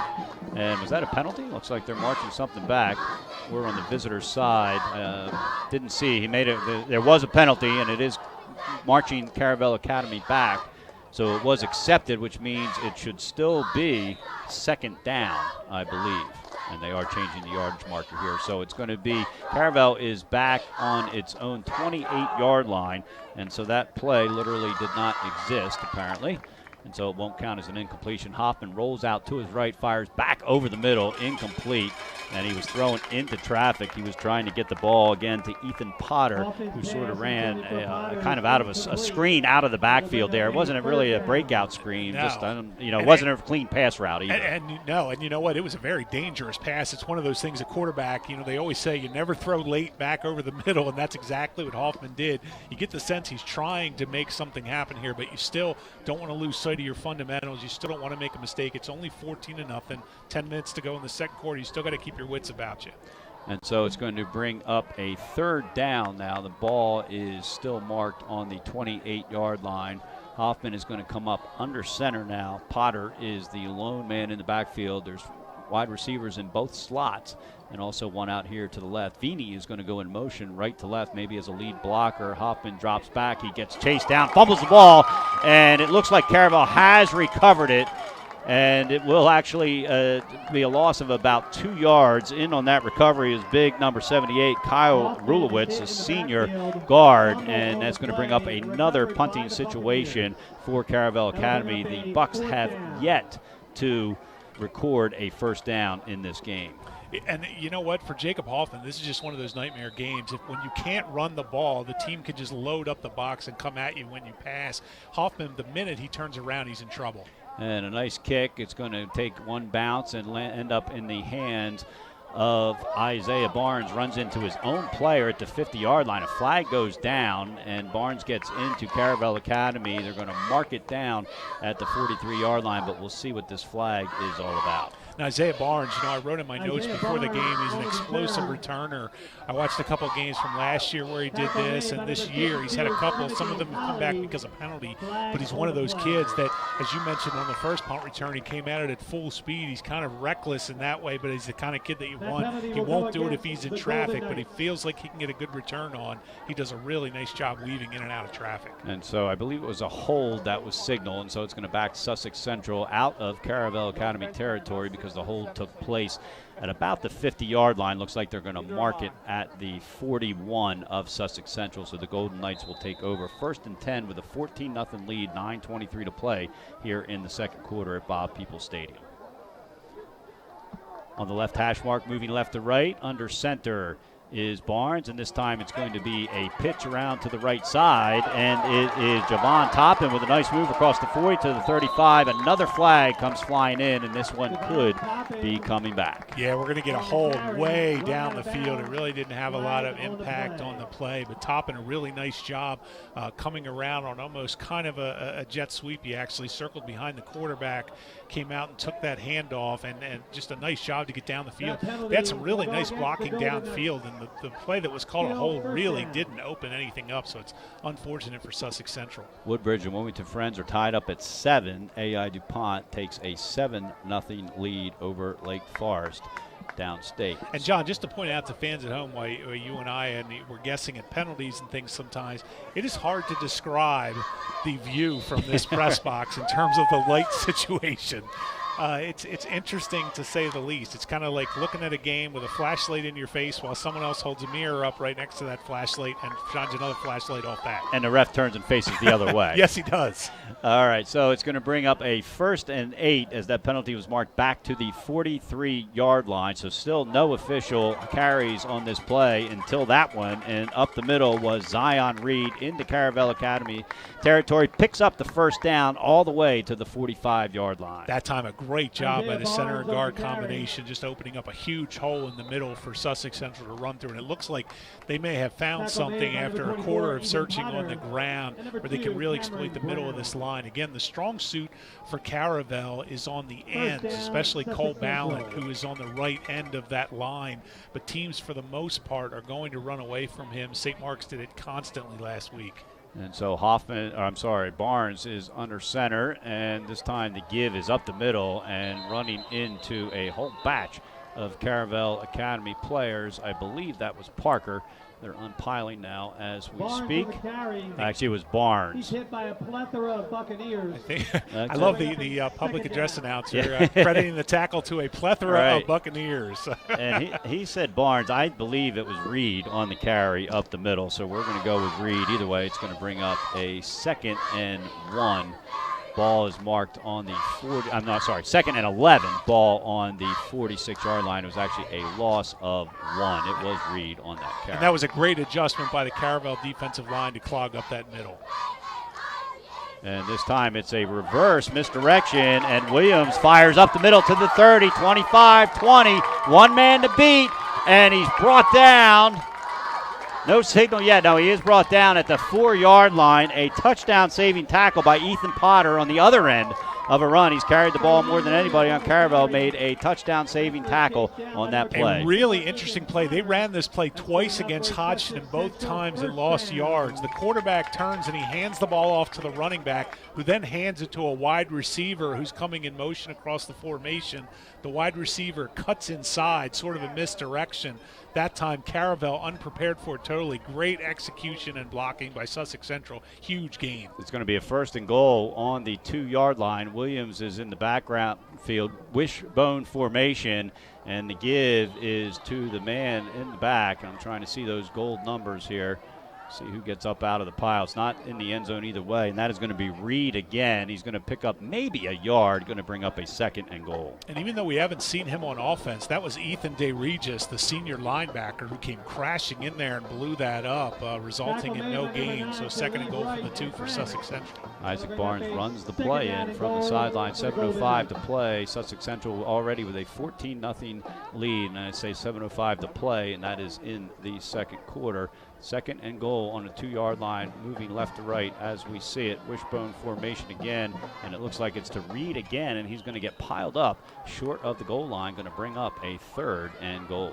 Again, a great job by the Caravel defensive line. That time they were led by Nicholas Mongillo, the senior defensive tackle, who also doubles as the center. He's been one of the mainstays of this team the past couple of years on the defensive line. A really nice job. And again, 2 plays that up the middle where Sussex Central has been exploiting Caravel. They've come up big on 1st and 2nd down. Actually looks like they're going to mark it as if he lost a yard. Wishbone formation once again, and this time it's a fake to Reed. Barnes rolls out and has his wide receiver wide open in the end zone there. It looks like Dominique Smith, the tight end. It is Dominique Smith for Sussex Central with a 3-yard touchdown. So Isaac Barnes to Smith for the touchdown. And that is Dominique Smith's first catch of the season there. Couldn't come at a better time. A 3-yard touchdown from Isaac Barnes. And that's where you really set up Caravel or Sussex Central having some success running the ball inside. That time they get stuffed on 1st and 2nd down. Caravel readies for the 3rd pop right into the middle. Sussex Central, a little misdirection play there. Wide receiver, a tight end wide open in the end zone. The hold is down, the kick is up, and it is good. So with 6:14 left to play here at Caravel Academy, the Golden Knights of Sussex Central have moved out to a 21-0 lead. You're listening to the High School Game of the Week on Fox Sports 1290, presented by the United States Air Force, and watching it live on 302 Sports. We'll be right back. Life's too short to hate your home. Remodel your home with the pros voted Delaware's #1 home improvement company. Ferris Home Improvements has something for every homeowner at their new showroom on the corner of Kirkwood Highway and Harmony Road in Newark, Delaware. Explore products and layouts with the area's top designers. Touch and feel products that inspire your dream space. Ferris Home Improvement's pride in the details make them the area's best in roofing, windows and doors, siding, decks, kitchens, and bathrooms. Want a professional, no-pressure remodel? Go see the best at the Big Shamrock on Kirkwood Highway. Ferris Home Improvements. Quality workmanship from a neighbor you can trust. Life's too short to hate your home. Calls in his first catch of this young season, a 3-yard touchdown pass from Isaac Barnes, and the Golden Knights of Sussex Central have a 21-0 lead over Caravel Academy. Sam with a little squib kick there, going with your strategy, Marty, of keeping it out of the hands of your big returners. Vini gets it. He is one of the main returners. Spins out of a sure tackle at the 25-yard line. Works his way up to the 36, where Caravel Academy will take over. 6:06 to play here in the second quarter. Introducing Domino's Hot Spots. Get pizza delivered to outdoor locations like parks, beaches, and more. Not at home? Not a problem. Visit Domino's.com for details on Domino's Hot Spots. Marty, maybe we'll get a pizza delivered. We'll put it on Leonard's tab. There you go. 302 Sports. Right. Caravel Academy is going to take over at their own 31-yard line. 6:06 to play here in the second quarter. John Busby, along with Marty Sheehan on the Fox Sports side on iHeartRadio, and also providing the audio for 302 Sports. Marty, it'd be nice for Caravel to put together a drive, have yet to pick up a first down. And Vini goes in motion. Looks like a misplay there. The ball was snapped. Hoffman wasn't even looking under center. And fortunately for him, one of his guards pulled just in time to fall on top of the ball. That was big number 78, Kyle Rulowitz, who fell on that. His second fumble recovery of the night. And Hoffman turned right around and yelled at his center there. You can see the frustration starting to build here. Again, this Caravel offense, a lot of young talent on this team, but it's going to take some time to gel. They're just not there yet. Loss of one. The give is to Vini around the left side as he tries to get around the edge. Instead, he's going to get taken down by Jalir Pettyjohn. A pickup of about 3, but still going to bring up a 3rd and long. The Caravel ball carriers are waiting for holes to develop, and the longer they wait, Sussex Central is just closing them that much more quickly.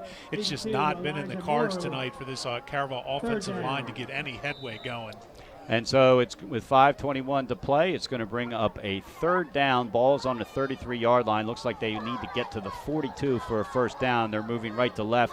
Caravel's got their maroon jerseys, white pants with the maroon stripe, and their white helmet with the Buccaneer logo. And a nice bark there by Hoffman at the line of scrimmage. I believe he got the defensive lineman to jump. Yeah, that was a nice job. I mean, hey, if you can't move the ball one way, you try to move it another way. That time we've seen quarterbacks, we've seen twice this season quarterbacks called for the head bob.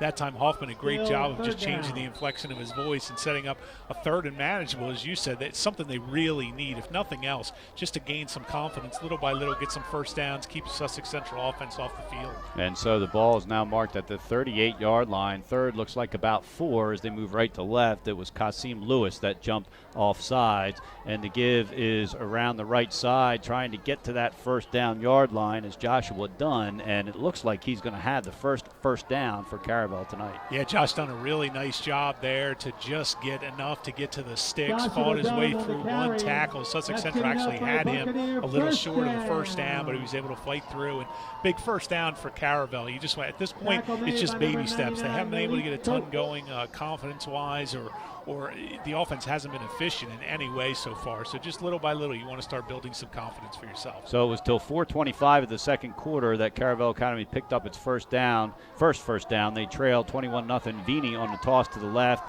gets spun around at the 45-yard line, pushes his way up. There's a flag on the play. They're going to mark it for the time being at the 48-yard line. We'll see if that sticks. Vini's not a big kid, but he's a really tough runner. As you can see, he's a really small kid out there compared to the other talent on the field. But he does a really nice job of lowering his shoulder and pushing forward, make sure he falls forward. That time a nice little gain on first down, bring up about 2nd and 4 pending the penalty. And we're still waiting to see what the penalty is. Nobody's marching either way. The man in the white hat hasn't made a signal either. And it is going to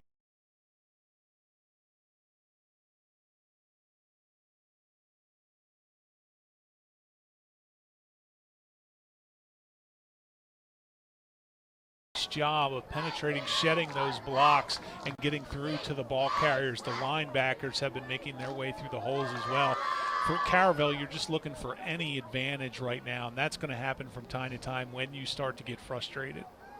And so 2 passing touchdowns for Sussex Central, not something that we would have called at the beginning of the night, has the Golden Knights up 21-0 along with that 25-yard sprint to the end zone punt return by Isaiah Barnes. So it's been the Barnes show here tonight. Isaac Barnes with the 2 touchdown tosses and his brother with the other score on the punt return. First down and 9. Ball on the 43-yard line, and it looked like somebody jumped there, and he did. He actually jumped twice. That was number 40 for Caravel Academy, the captain, Cole Balint, who just jumped a little bit, and then he clearly jumped after that. He did, and I think that time Hoffman accentuated a little bit too much. I would have also probably gotten him on the head bob on that one, but you're right, the senior Cole Balint. And again, he's a senior transfer. He's not somebody who's played with Hoffman before this season. So, again, it just speaks to that whole thing of the offense not really coming to gel together yet. And so after picking up their first down, they're going the wrong direction. 3:50 to play here in the second quarter.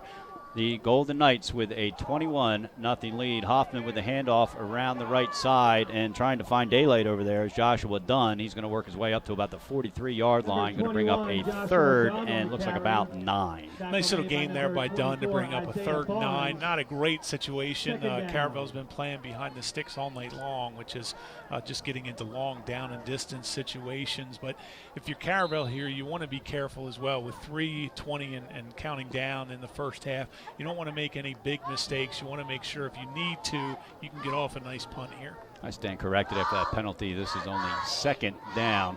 Meany goes in motion to give it to Dunn, and he's met immediately. Picks up about 3 yards after that initial hit. Going to bring up a 3rd and about 5. Yeah, that was one of the Sussex Central defensive backs. That was actually Jalir Pettyjohn, senior defensive back, who came through there and just lowered his shoulder to take down the ball carrier, bringing up about a 3rd and looks to be about 6 or 7 yards here. Looks like they're calling it 3rd and 6. Yeah, it's going to be marked at the 47-yard line and the first down marker. It's hard to tell exactly where it is with all the players in front of it, but I think you're right, Marty. It's a good 6 yards they need to pick up, moving right to left. 2:30 to play here in the first half.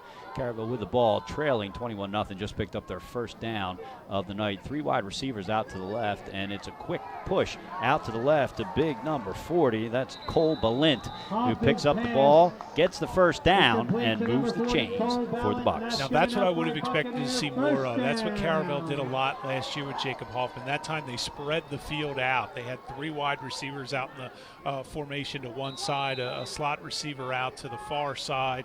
It just opens things up in the middle a little bit, and if nothing else, it gives Hoffman a chance to get the pass off. That time, a nice little 1-2 step drop, get it out to Balint. Balint's got a big body, about 6'4", 210, rumbles for the first down. Morrow, the only wide receiver, out to the right as we first down on the 45-yard line, and Hoffman wisely just throws it away. Only man close was Ethan Potter, going to bring up a 2nd down. But, Marty, they've done what they needed to do. Whether they end up scoring or not, they're moving the ball, they're getting some confidence, if not for a couple penalties that push first half, as Caravel Academy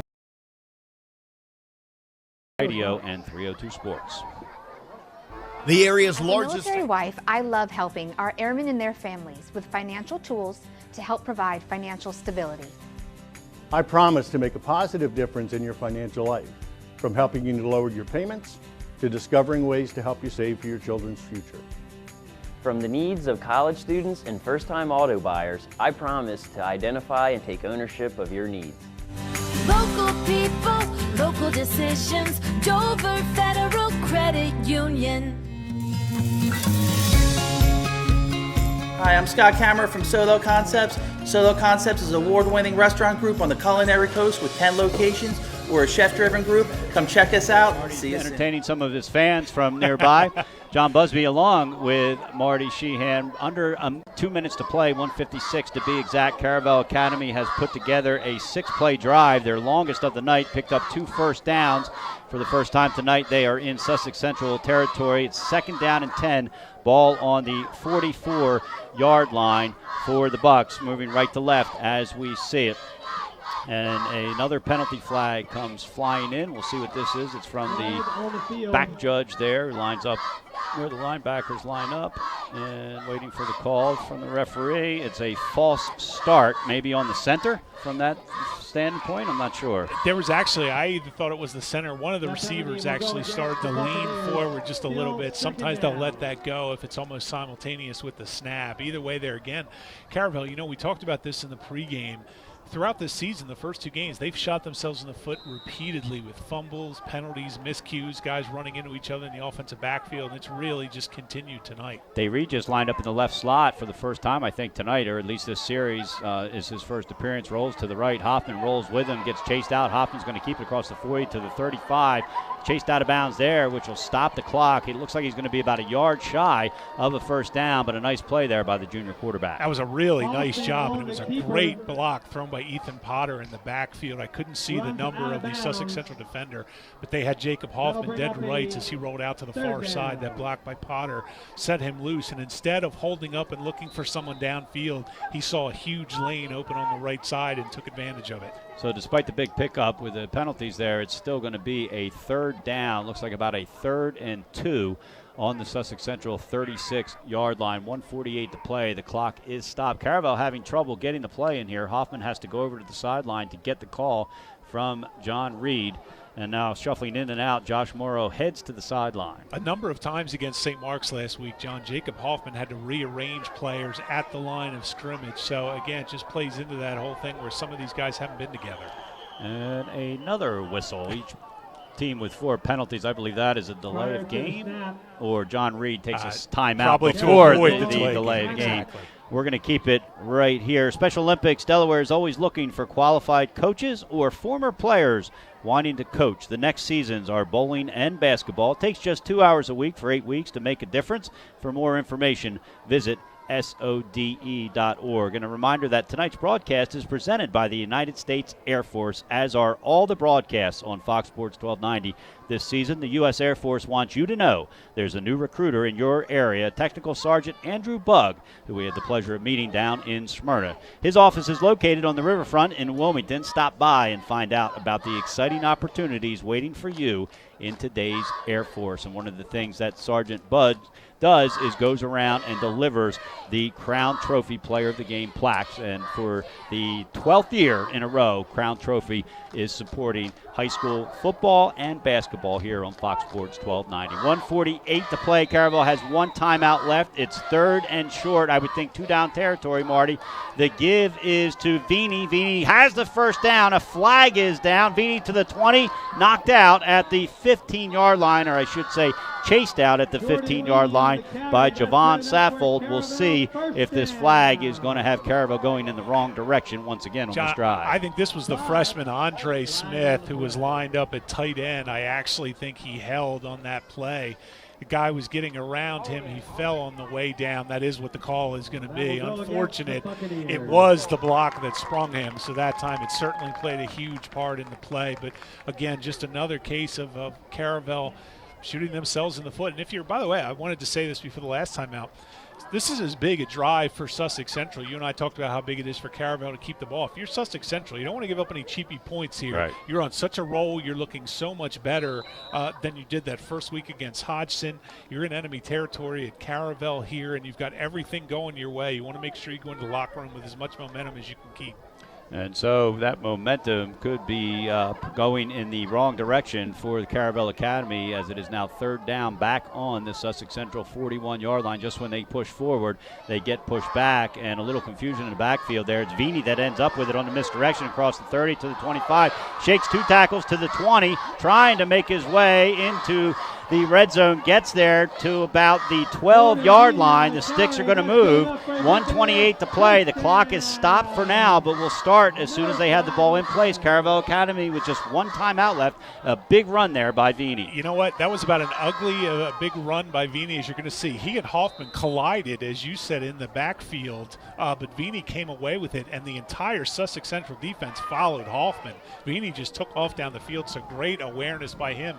Take advantage of the lack collapse in the Sussex Central defense. And so Hoffman is going to be in shotgun formation. They ended up marking on the 13-yard line. It's on the right side of the hash mark. Hoffman fires into the post, and he's got his man. That's Joshua Morrow, the sophomore, brought down at the 1-yard line. So almost in, but it's going to bring up a 1st and goal. And if Caravel is going to have any success throwing the ball tonight, that's what they're going to have to do. They're going to do real short 1, 2, 3-step drops with Jacob Hoffman. He's just not going to have time to take his usual 3 or 5-step drops and search downfield for a receiver. They need to do these quick hitters. That was perfect right over the middle. It takes advantage of the Sussex Central zone defense. And I called it at the post. It was at the post, but it was on a slant drive here this close to the end zone. 1st and goal, ball on the 1-yard line, and the give is around the left side. A flag is going to negate whatever happened, and the give was to Joshua Dunn, who got into the end zone, but not one referee signaled for a touchdown, so I believe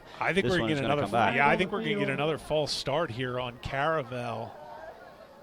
The referee's getting ready to make the signal, and that's exactly what it is. And so for Caravel Academy, that is their 6th penalty of the night. Unofficially, by my stats, it's the 3rd penalty on this drive. So again, Marty, we said just as they seem to be going forward, they get bumped back. The ball is now going to be on the 6-yard line, which changes your strategy as an offensive coach. Absolutely. It takes away a lot of real quick hitters that you would want to run down by the goal line. And again, this is a situation. They had this problem against St. Mark's last week. There seems to be, and I watched the tape, there's a slight hesitation between when Hoffman looks like he's getting ready to take the snap and when the snap actually comes. And it looks like the offensive player is getting caught in that little gray zone there in between. And so the refs stopped the play, blew the whistle. I didn't see them do anything, and so Caravel's going to re-huddle. DeRegis is in the backfield, and I don't think it's ironic that their best drive of the night's coming with him in the game for the first time. He's in the backfield with Dunn. It's going to be a toss to DeRegis. He cuts back up into the slot there and gets hammered down by 3 Sussex tacklers led by Barnes. Barnes, no stranger to tackles, leads this team with 25 on the season. Going to bring up a 2nd down, and Caravel's going to take its last time out, and we're going to keep it right here. And so, Marty, we talked about how important this drive was for Caravel.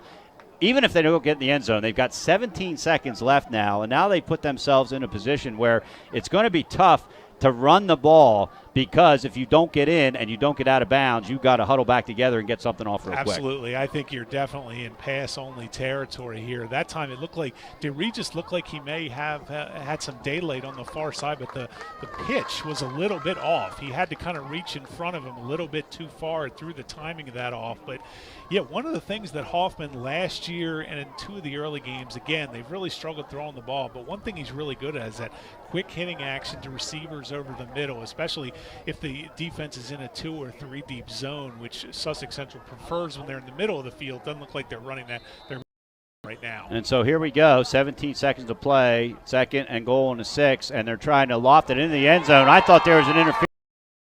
That's a touchback, and we'll see if we can get the number on that interception.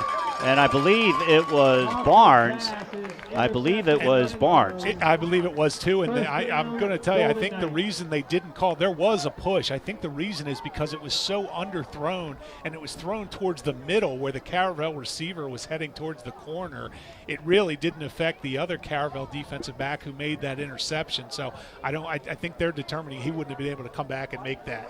And so a 12-play drive that started on their own 31, inundated with 4 different penalties, and it ends up being an interception. Hoffman threw, I believe the number, and we'll have to try to check that.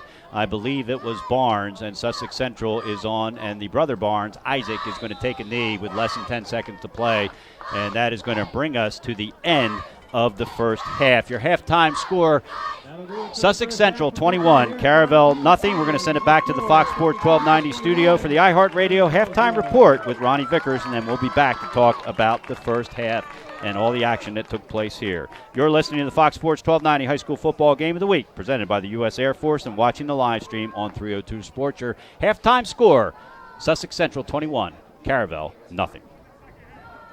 Hey O's fans, kids. Unique Image opened for business in Wilmington, Delaware in 1979 with one focus, wowing our customers with great products and even greater customer service. 30 years later, we are still doing exactly that. Whether you're looking for marketing tools to promote your business, gifts for your employees or clients, or planning a special event. We're here with the voice of experience to help you every step of the way for your complete satisfaction.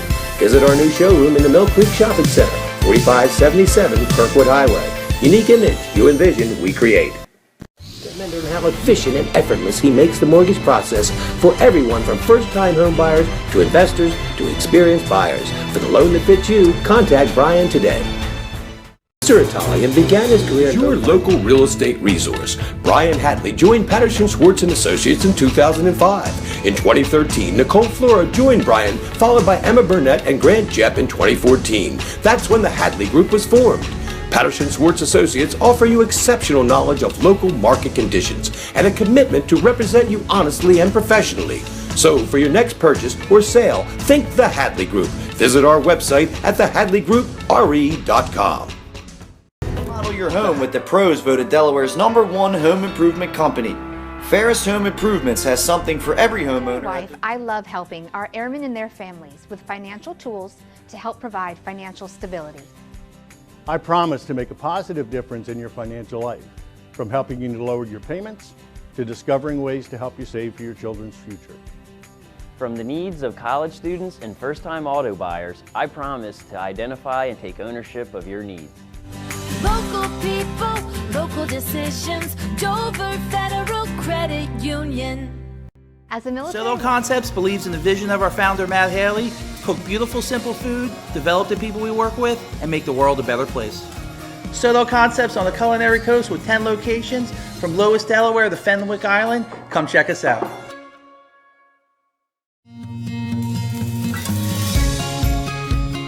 Hi, I'm Scott Kammerer from Solo Concepts. Solo Concepts is an award-winning restaurant group on the Culinary Coast with 10 locations. We're a chef-driven group. Come check us out. See you soon. Solo Concepts believes in the vision of our founder, Matt Haley: cook beautiful, simple food, develop the people we work with, and make the world a better place. Solo Concepts on the Culinary Coast with 10 locations, from Lois, Delaware to Fenwick Island. Come check us out. We are here for you, for all of life's big moments, and everything in between. After all, that's what families are for. We promise to make a positive difference in your financial life and go beyond the norm.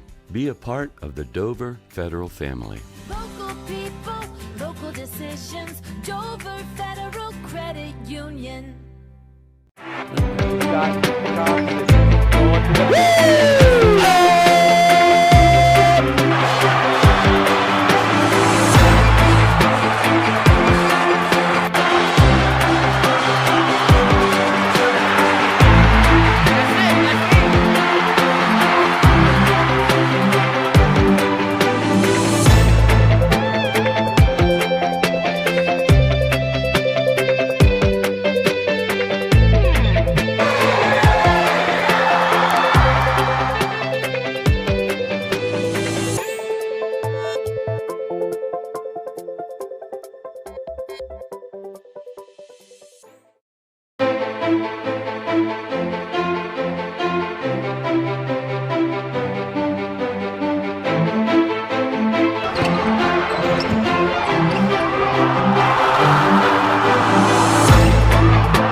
left north side of the field in front of us. They hold a comfortable 21-0 lead. Caravel Academy's longest drive of the night, in fact, the only drive that they picked up a first down, ended up picking 3 of them, was foiled on a late first half interception by Isaiah Barnes, thrown by Jake Hoffman. The scoring was started by Isaiah Barnes, who scampered 25 yards on a punt return. Samron Sam kicked in the extra point, and with 4:08 left to play in the first quarter, the visiting Golden Knights took a 7-0 lead. Caravel went 3 and out, and then Isaac Barnes put together a 9-play, 63-yard drive, capped by a 25-yard touchdown toss to Shaheem Williams in the right corner of the end zone. Sam's kick put him up 14-0 with 11:06 to play.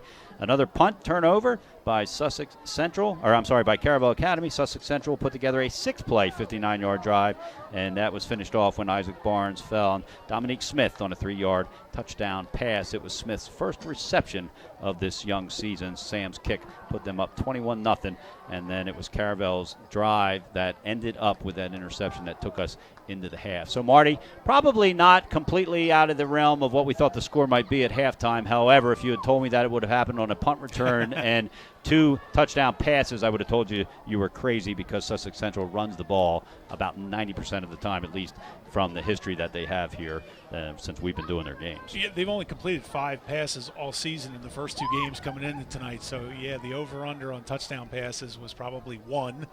They're now over that. But it's been a game of fits and starts. You know, Caravel has had the 2 punts blocked. They haven't been able to get anything going offensively. Sussex Central looks like they're ready to break out offensively with the run game, and then all of a sudden it stalls. But Caravel's been giving them the ball in great field position for the Sussex Central offense, and they finally started taking advantage of it. That Caravel defense was on the field a lot. And so Samron Sam is going to kick off from his own 40-yard line, north to south or left to right. Sussex Central in their white jerseys, royal blue pants and helmet, and a little squib kick like he's done the last several times. And that one is knocked down by Keyshawn Drumgo, and a nice heads-up play by his teammate to run over and fall it. We'll see. It was a pile of guys that ended up falling on it. I think it was Talib Wright who recovered it for Caravel. So the Buccaneers are going to have the ball 1st and 10. Looks like they're going to mark it on the 29-yard line. And I'm curious to see if they're going to try to spread things out here a little bit, make something happen, get the Caravel defense out of sorts a bit. And, John, just FYI, at the half, if you had Indian River plus 56 against St. Mark's, you're in great shape. St. Mark's only has 55 points at halftime. It's 55-0 at the half. Joey Wright doing a good job there in his first year. His team's going to be 3-0. He, of course, played quarterback for St. Mark's before going on to a nice career at Westchester. Coached the St. Elizabeth Vikings for 1 year last year. And the handoff is given to Ethan Potter, and he is knocked backwards for a loss. They're going to mark it at the 26-yard line. That will be a loss of 3 yards. Going to bring up a 2nd and 13. Caravel going with a no-huddle offense, moving right to left, the maroon jerseys, white pants, and it's a quick out, hit with the tight end again. That's Cole Balint, and he's going to get back to almost the original line of scrimmage, actually 2 yards beyond to the 31. Second time they've run that play, Marty. Yeah, Cole Ballant's one of those kids. He's got a big body, 6'4", 210. Just a little tidbit here. Cole Ballant's older sister, Maggie, 2 years ago was the #1 softball recruit in the country, is currently at the University of Oregon. They're coming off a College World Series appearance. His brother plays football at Shippensburg. They've won more softball state championships here than anywhere else in the state of Delaware. I forget the number, but I know it's in double digits. 3rd down, and it's going to be another illegal motion against Caravel. They had 6 penalties in the first half, and this will be the first of the second half. Their 7th on the night will drop them back another 5 yards. John, we're starting to see that when Hoffman makes that little barking noise and kind of moves his head a little bit, it's starting now to pull his own guys off before it does the Sussex Central defense. So that's definitely one of those areas they're going to have to work on over the week. You can't keep putting yourself in these end-long situations. And it is end-long, and another flag comes out. The Sussex Central, Sussex Central players are clapping, and it's going to march Caravel back False start. Another false start. So 2 penalties. They've got as many penalties as plays they've run here in the second half, and that's not going to make Coach John Reed happy. You know, this is a young team. We mentioned at the beginning of the broadcast, 18 of the 42 kids are freshmen, but this is week 3, and they're making mistakes that even freshmen should not. And again, I'm assuming some of them are freshmen. They may not even be on the field right now that are doing the illegal motions. We don't always see who it is, and we don't get a number called. But it is a young team, but that doesn't usually excuse these types of penalties week 3 of the season. These are penalties you see week 1. And Caravel, only 4 returning starters from last year, so there are a lot of new faces in key places out here. DeRegis is in the slot. He's going to go in motion from left to right. We didn't see much of him in the first half. He was in on that one big thing. That could be a late hit there as Hoffman was taken down. It's a sack on the play.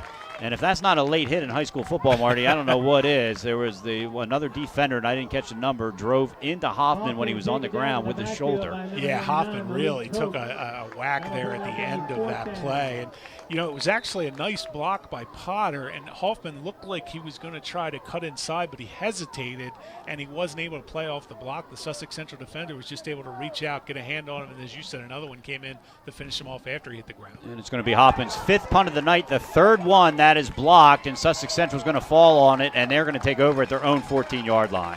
It's very clear that Hoffman, again, is going to have to grow into this position. He's taking really long strides forward, and as any punter will tell you, and he'll get that, you just got to shorten that up a little bit, especially Sussex Central. You know, this is one of the situations whenever Caravel goes back to punt, they're smelling blood in the water now. Right. They're coming after it. Even if they don't have a full-on block on, the guys in the interior are trying to get right up through the middle because they know that that angle is going to be cut down where Hoffman is actually where he should be compared to where he actually releases the ball. It's probably about 3 or 4 yard difference. And so on that one, I know they had 2 punt returners back, so they were only rushing 9 at the very most. And so first down, and the handoff is up the middle, going to be a pickup of about 1. Actually, if the near line judge is any indication, it's going to be a gain, maybe a half a yard, going to bring up a 2nd down. If anything that you can take away from this game is a positive so far for Caravel, their run defense at times has been pretty stout. And again, they're running away from Cole Ballin on the left side. They're going to the right, and that right side has been really overworked, but they've been doing a nice job of shedding their blocks and not letting the ball carriers get to the second level or gain any steam. And so they're going to be lined up. It's going to be Parker in the backfield, and it's a fake to him. And then on the counter, it comes up, and instead the give actually ends up in Parker's hands. And he barrels over the middle to about the 9-yard line. Going to bring up a 3rd down and about 6. And Joshua Moore, the sophomore defensive back, did a great job of reading that counter. Came in, put his helmet into the running back, didn't wrap him up, but did enough to slow him down that he couldn't do any more damage. And so it's going to bring up a 3rd down. Scoreboard says 5 to go. The ball's between the 9 and the 10-yard line. Going to be 2 backs lined up behind him. It looks like Parker, and it is going to be also Reed. And a flag is down. Prior to the snap, flag on the field. It looks like that time the center may have moved the ball. Yep, it's going to be a false start against Sussex Central. That's going to be their 5th penalty on the night. It'll back them up to the 14-yard line. Now, if you're Caravel, John, this is where you've got to be absolutely on the lookout for the guys flaring out to the corners of the end zone, whether it's Barnes or I believe Williams was the other one who caught the touchdown pass earlier. This is where you've got, or Dominique Smith, excuse me, where you've really got to be on your toes looking for the pass. And so there are 2 backs lined up. Barnes is under center. He is going to roll to the right, just as you called it, Marty. Looking in the end zone, has his man, and it's tipped away. A great defensive play by Jordan Vini, trying to get the number of who was in the corner. It was number 20, so that would mean it's Zion Reed. And that play might have been a short pass anyway, but it was a nice play by Vini to make sure that it wasn't an issue. It was. He was wide open in the end zone. It almost looked like Barnes didn't realize he was going to be so wide open, and he double pumped, and then he kind of got in his head a little bit, and he let it go with not the normal throwing motion through that real short, but a nice job by Vini to get in there and make sure he knocks that down. Isaiah Barnes is on for the hold. Cameron Sam is going to attempt what will be a 30-yard field goal. The ball's going to be marked right at the 20-yard line. It is right between the hash. The snap is back. The hold is down. The kick is up.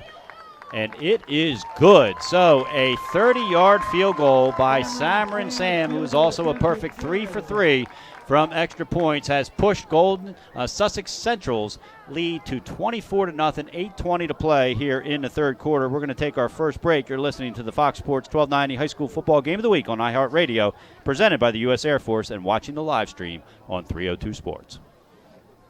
Image opened for business in Wilmington, Delaware in 1979 with one focus, wowing our customers with great products and even greater customer service. 30 years later, we are still doing exactly that. Whether you're looking for marketing tools to promote your business, gifts for your employees or clients, or planning a special event, we're here with the voice of experience to help you every step of the way for your complete satisfaction. Visit our new showroom in the Mill Creek Shopping Center, 4577 Kirkwood Highway. Unique image, you envision, we create. In 2002 as a mortgage consultant. Since 2002, Brian has helped over 1,000 home buyers achieve their dreams of owning a home. Brian's knowledge of current market conditions and his detailed evaluation of buyers' finances ensures that each buyer will receive the best mortgage to fit their needs. Sussex Central has pushed its lead to 24-0 with 8:20 to play here in the third quarter. It's the second time this season that Cameron Sam has connected on a 30-yard field goal, and this one put his team up 24-0 as he gets ready to kick off. Another squib kick kind of up the middle. This one is handled smoothly by Cameron Brown at Caravel Academy. He's up on the right side there, gets taken down at about the 37-yard line, going to bring up a first down for Caravel Academy.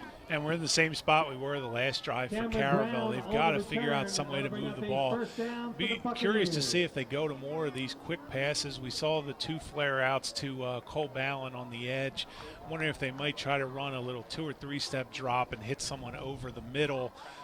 Just something to shake up this defense, even if it's to open things up a little bit and then try to reestablish their running game. Other than the 12-play drive that ended with an interception to end the first half, Caravel has been forced to punt on its 5 other possessions. 3 of those punts were blocked, and so looking to put together a drive more like they had there to end the first half.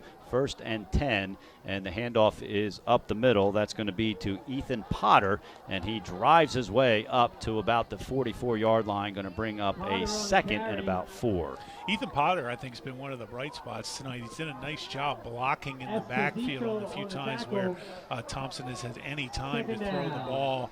And when he runs, he's got a nice little instinctive grasp of where to go and how to weave in and out of the defense. So Potter's done a nice job tonight. One wide receiver out on the right. Vini goes in motion from right to left. The give is going to be to Potter up the middle again. And it looked like they had all eyes on Vini as Potter bursts over the 50-yard line, picks up a first down to the Sussex Central 47-yard line.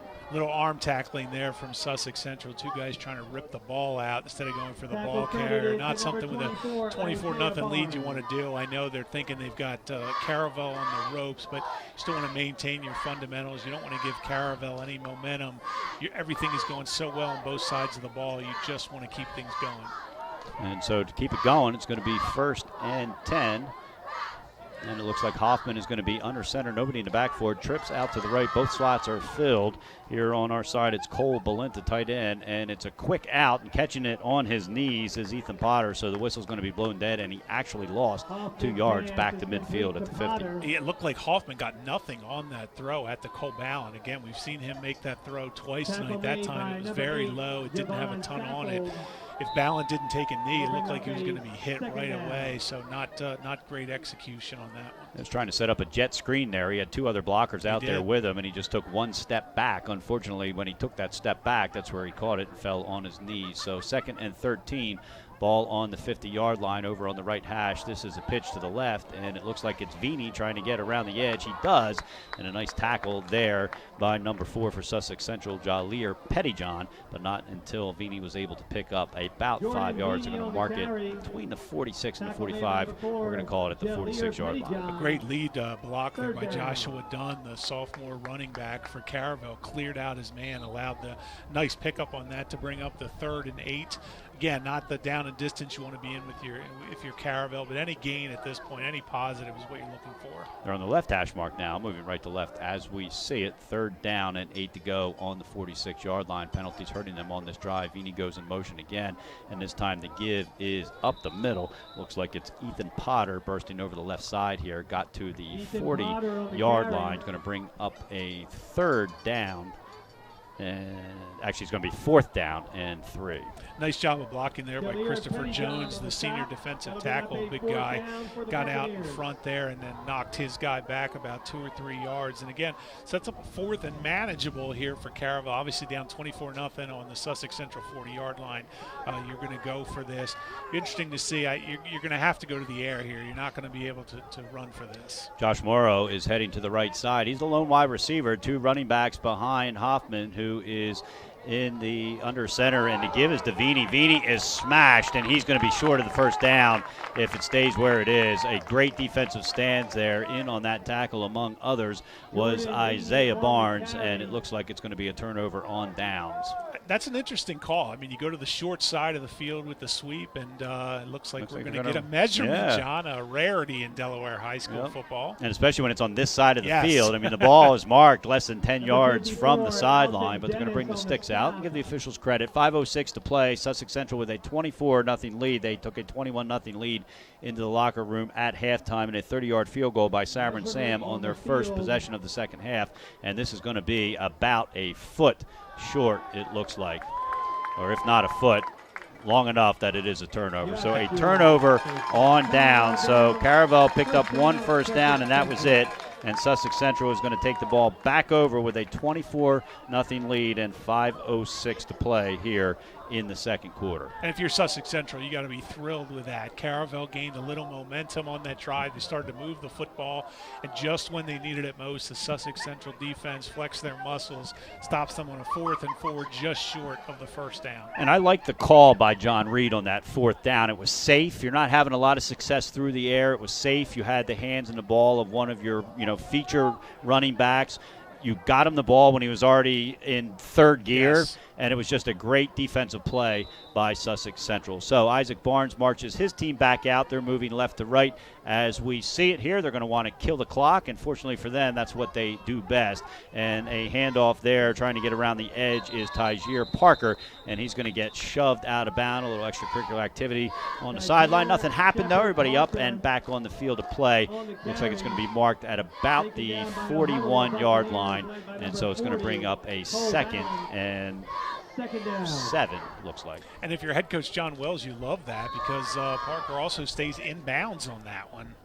He managed to stay in bounds even though it looked like Caravel was shoving him toward the sideline. So nice job. You just want to pick up some positive yards. You want to keep the clock moving. You want to keep the ball from Caravel, basically. You just want to work your offense. And so it's going to bring up a 2nd down and 7, ball on the 41-yard line, and the give is to Williams. Williams is up the middle, and he's going to pick up a couple yards, bring up a 3rd and about 4. They're going to mark it at the 43-yard line. We haven't seen him run that counter to Williams an awful lot tonight. It is a part of the game they love to run.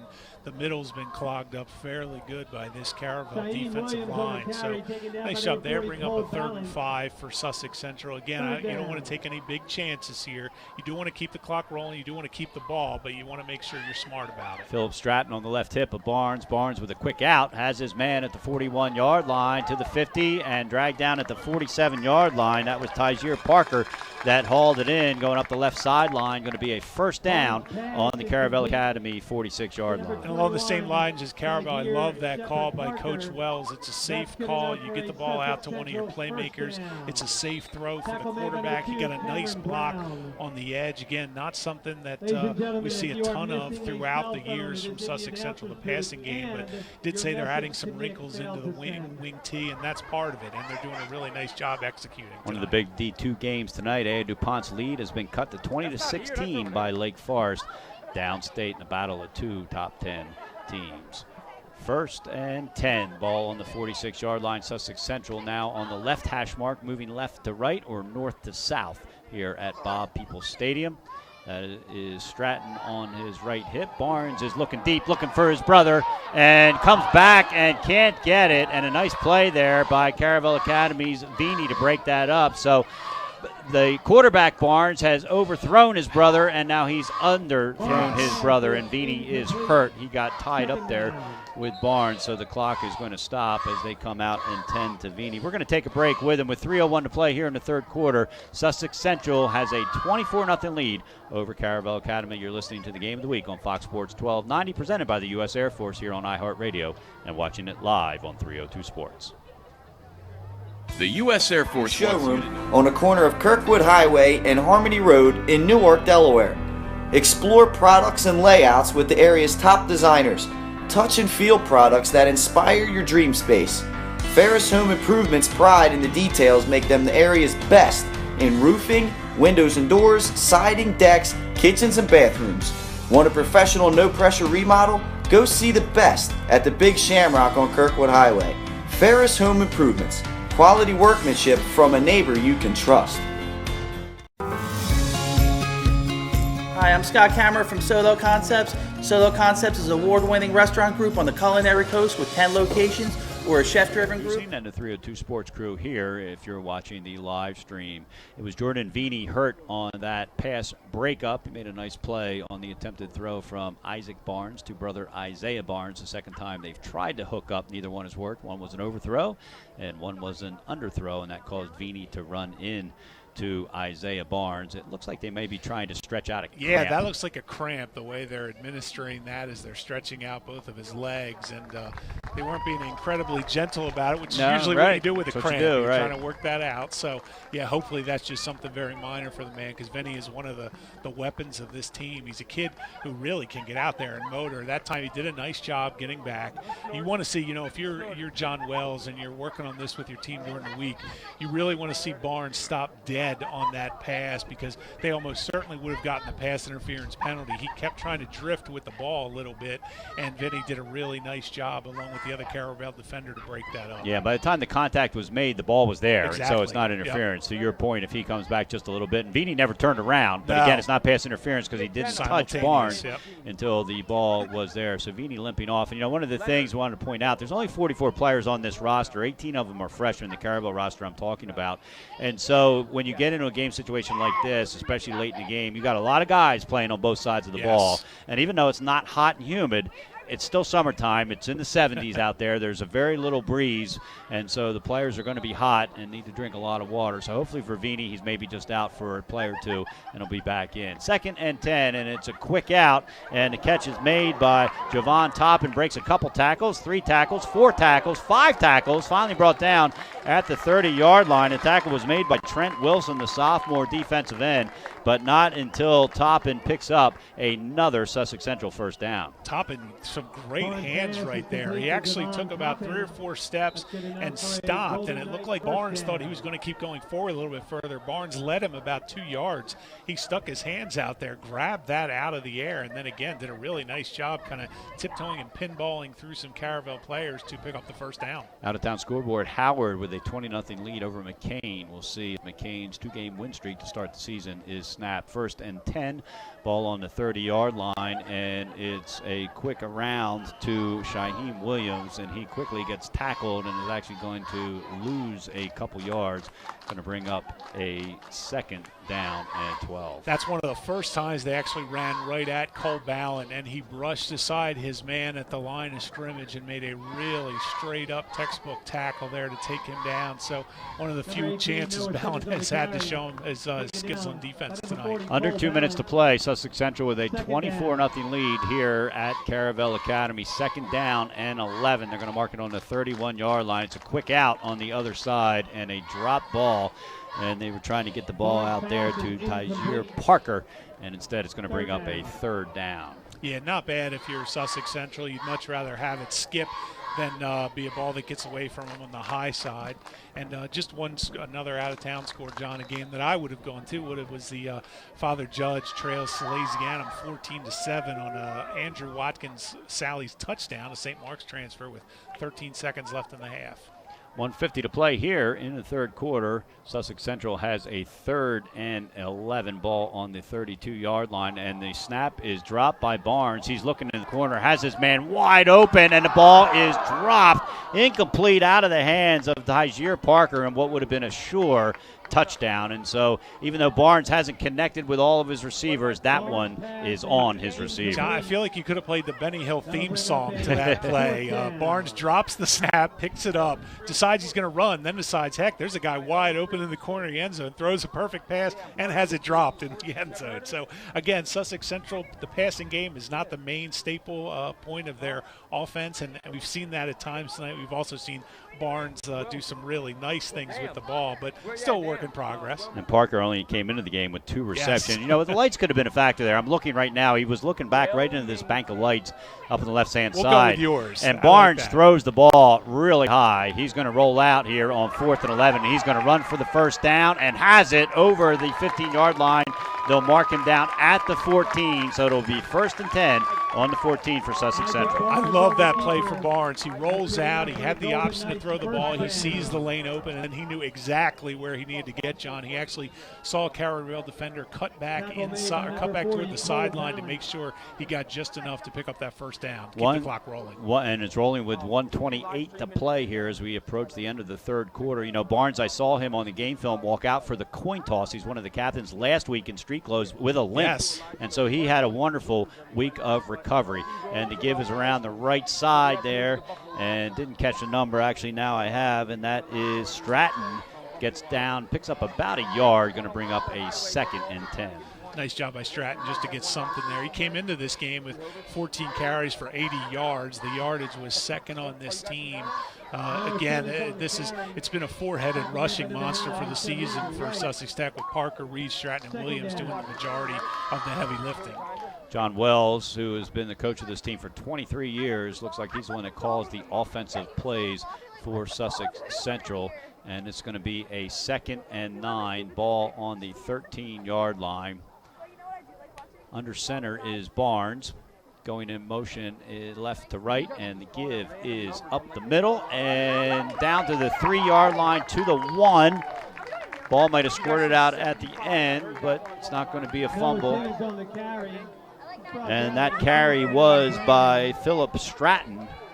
And it's going to bring up a 1st and goal at the 1-yard line. Some nice hard running up the middle by Stratton. It looked like Caravel had him stopped after about 5 or 6 yards. He kept powering forward, kept his feet churning, and gets down to, as you said, the 1-yard line, 1st and goal.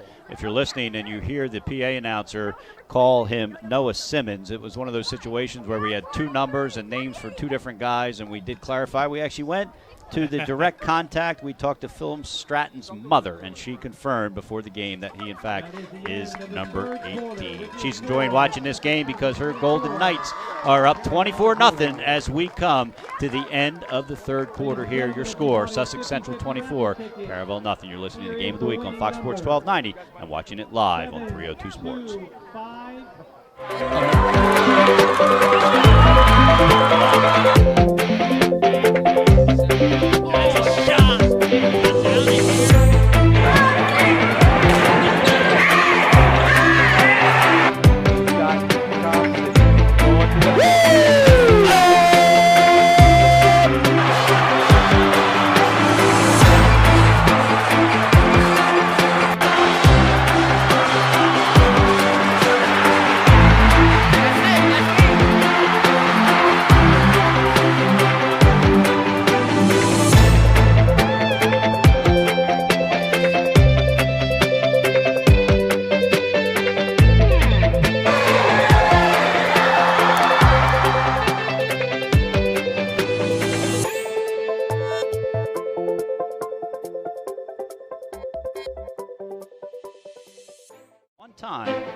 Within budget, visit IBEW313.org. A big thanks to NKN Films for their outstanding design on our 2018 schedule poster. Visit nknfilms.com for all your video needs. We've got 1st and goal to go. Ball on the 1-yard line for Sussex Central. The give is up the middle and in. So the lead now, Sussex Central 30, Caravel 0. That touchdown was run in by Philip Stratton. to put Sussex Central up 30-0. I love that run, John. Stratton took that handoff at full speed and just bulled his way. He actually ran into his own line along with the Caravel defensive line, just pushed his way into the end zone. Wasn't going to be denied on 1st and goal from the 1. And so Cameron Sam is on to try to extend this lead to 31-0. He's got 3 extra points and a 30-yard field goal on his resume for this evening. Isaiah Barnes has the hold down. The kick is up. And for the 4th time tonight from extra point, it is good. So with 11:56 to play here in the 4th quarter, Sussex Central has extended its lead to 31-0. We're going to take a break here on Fox Sports 1290 and 302 Sports. The U.S. Air Force wants you to know Open for business in Wilmington, Delaware in 1979 with one focus, wowing our customers with greater customer service. 30 years later, we are still doing exactly or planning a special event to help you every unique image you envision. We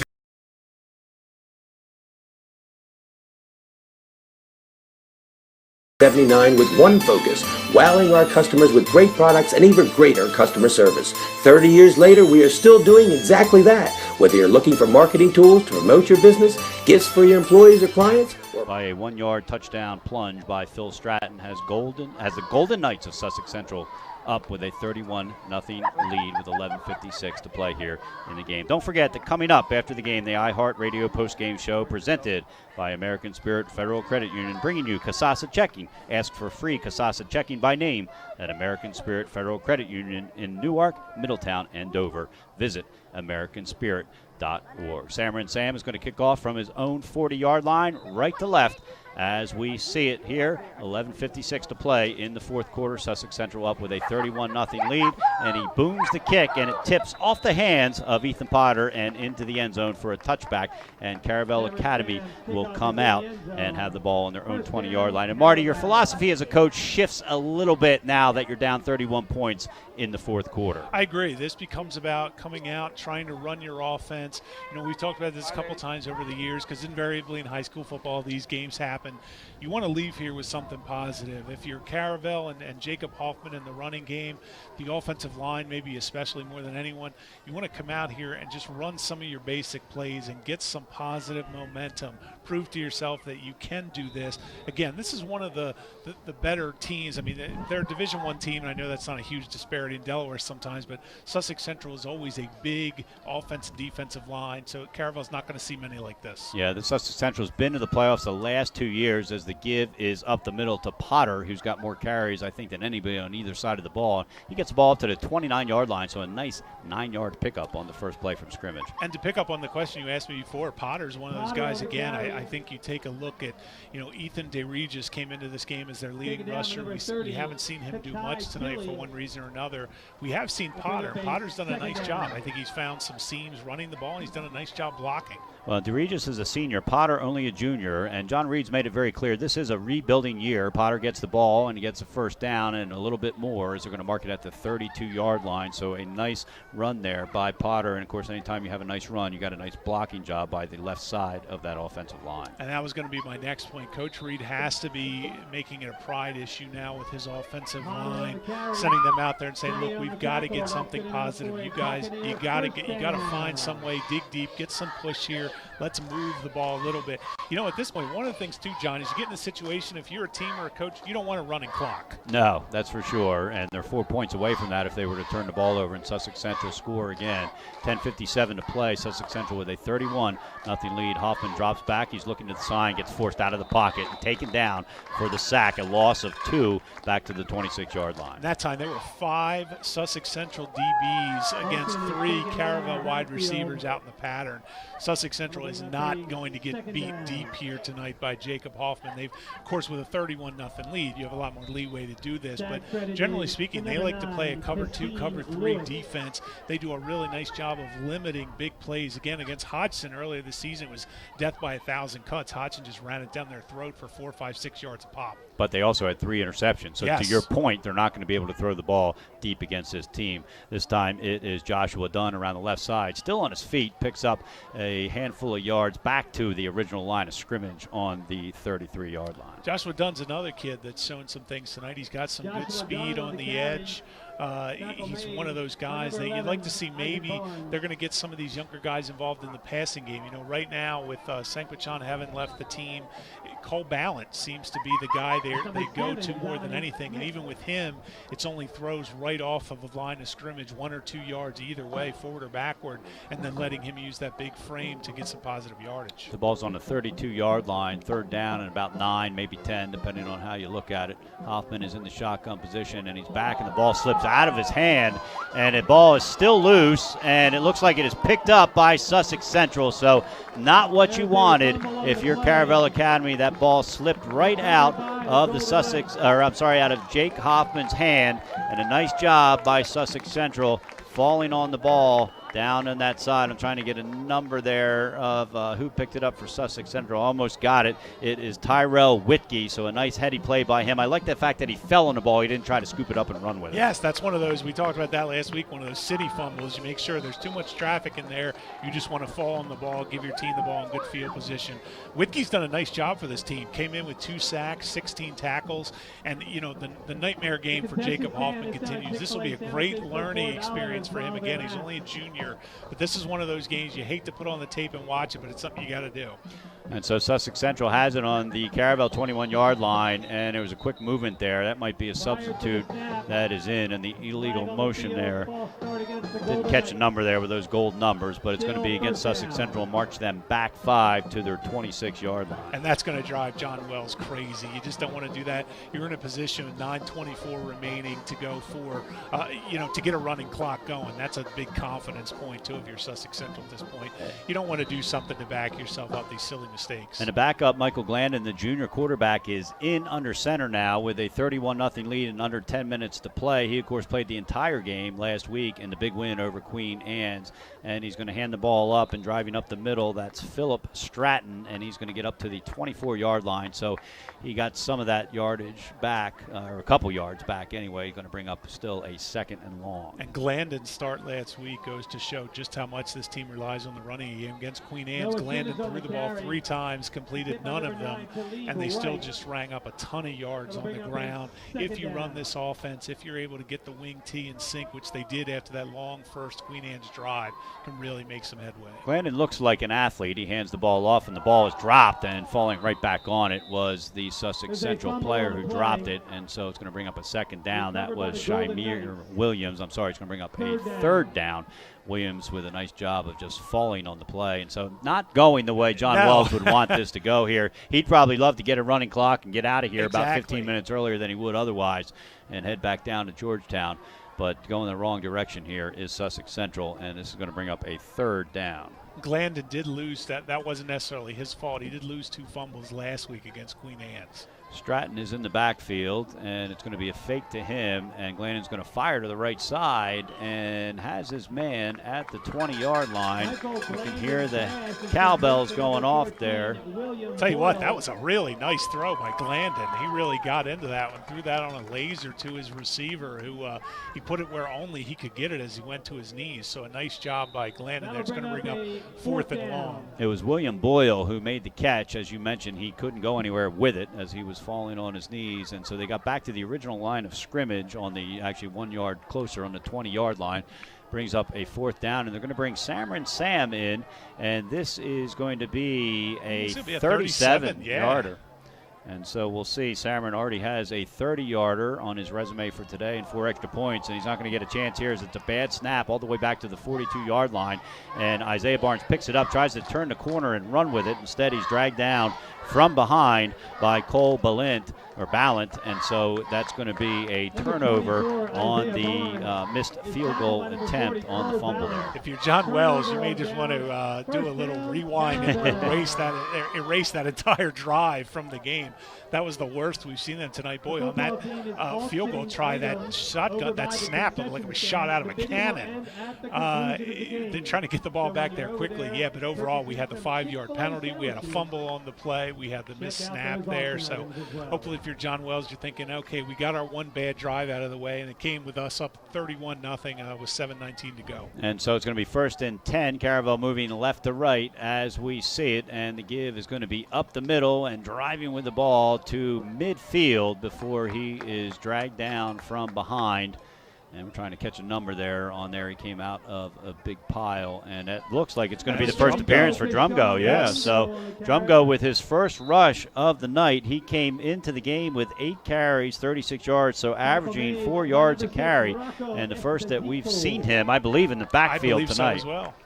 And so it's going to bring, he did pick up the first down, and so a good start for this Caravel drive. It's on the 50-yard line, and the defensive line jumped up and got back, but we'll see if they say that that's caused the offensive line to move or not. Yeah, number 64 for Caravel jumped there after the fact, and it was Coleman Jackson, the senior offensive lineman. I think what they're saying is the Sussex Central jump, the Caravel player didn't respond immediately to that. So if there's any kind of gap at all, that play is going to be called on the offensive lineman. Unofficially, I've got them for 5 illegal motions now on the night, 9 penalties total. So that's going to have to be cleaned up here. And a misdirection there, and Hoffman keeps the ball and ends up with about a 4-yard loss back to the 41. So not sure if he meant to keep the ball there or not. Yeah, I think you caught when you said misdirection. I thought the same thing. I just don't think it was on purpose. Right. He definitely went the wrong way or went in a different direction. Hoffman or the running back went the wrong way there, and Hoffman was just kind of hung out, left to dry. So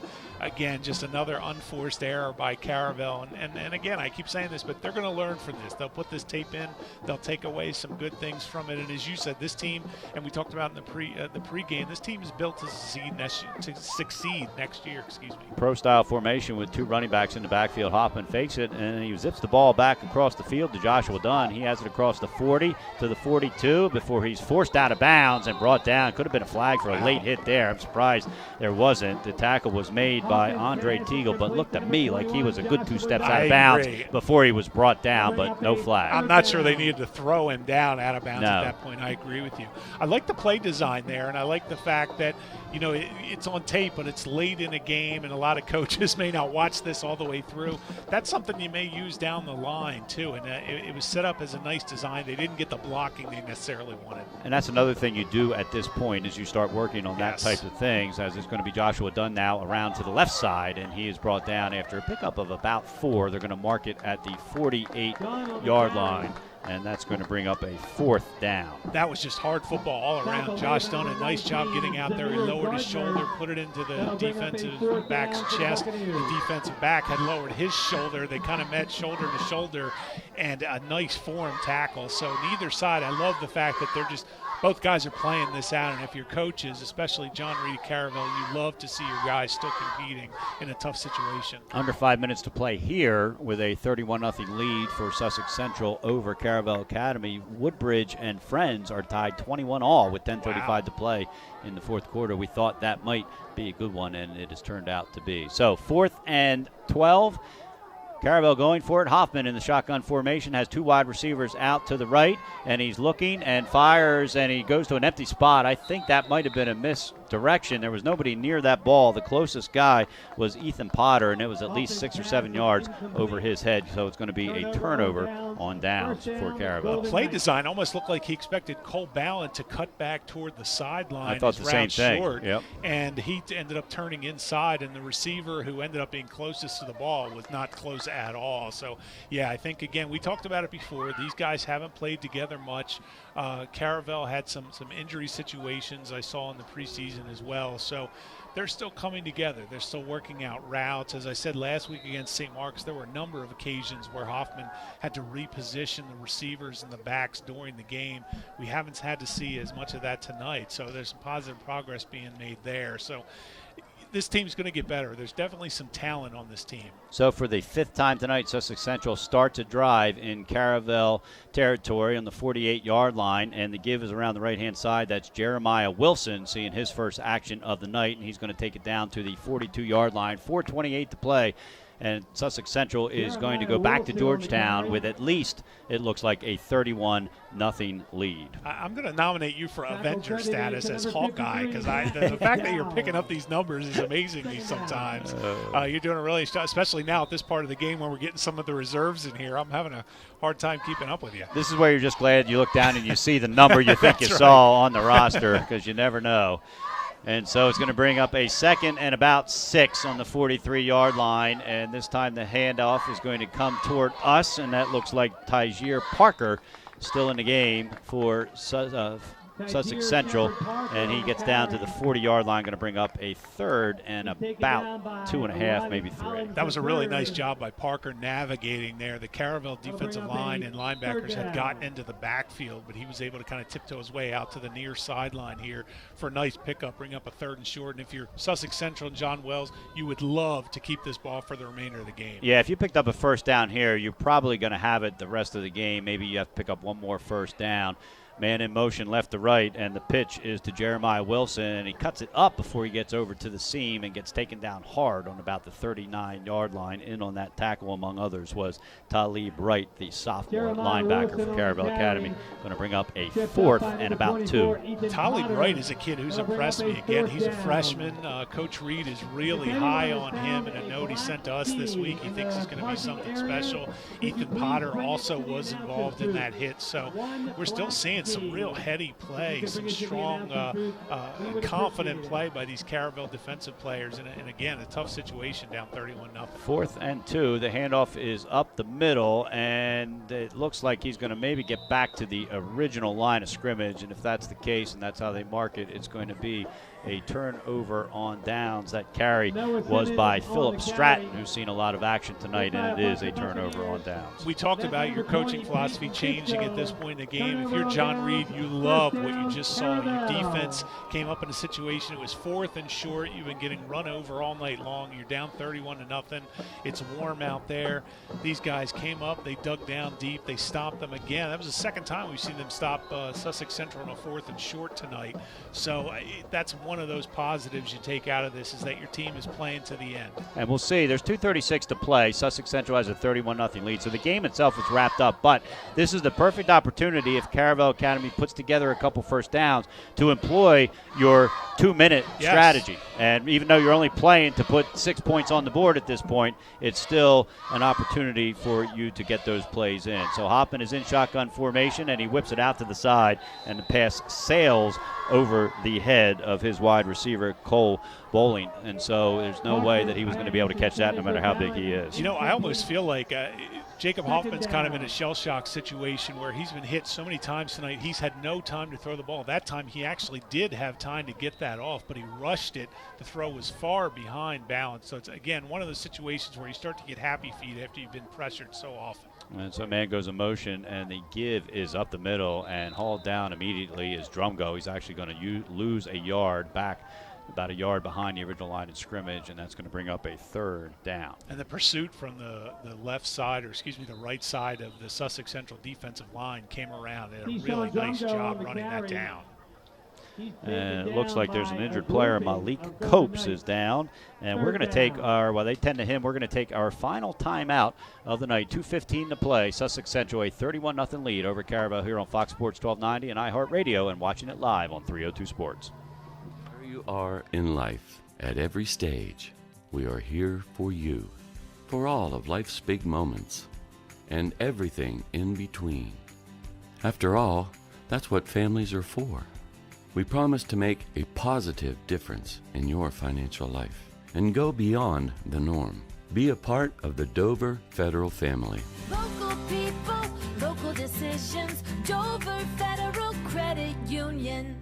Come check us out. See you soon. Solo Concepts believes in the vision of our founder, Matt Haley. Cook beautiful, simple food, develop the people we work with, and make the world a better place. Solo Concepts on the Culinary Coast with 10 locations from Lewis, Delaware to Fenwick Island. Come check us out.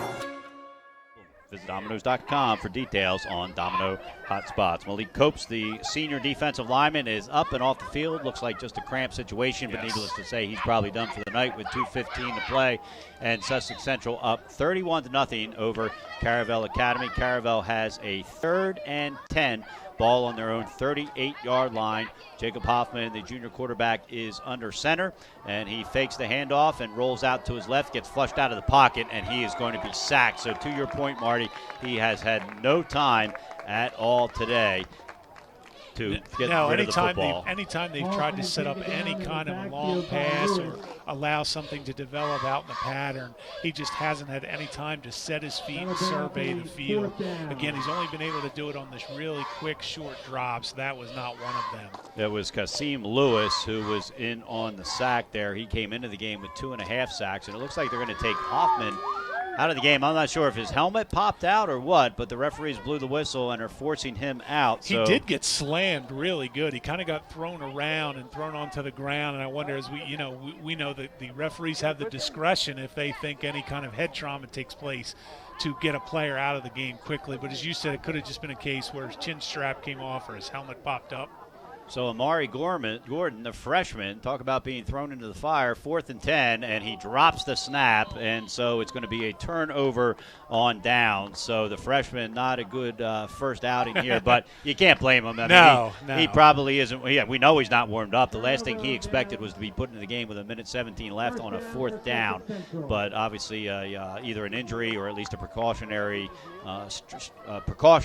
attempt by the trainers over there to get Hoffman off, which you can't ever argue that, and it's going to be a turnover on downs, and I would expect Sussex Central to take a couple knees. I agree. They're just going to run the clock out here. And just a game that you and I have been paying attention to, John, after Lake Forest really pulled to within, I think, 5, 6, 7 points.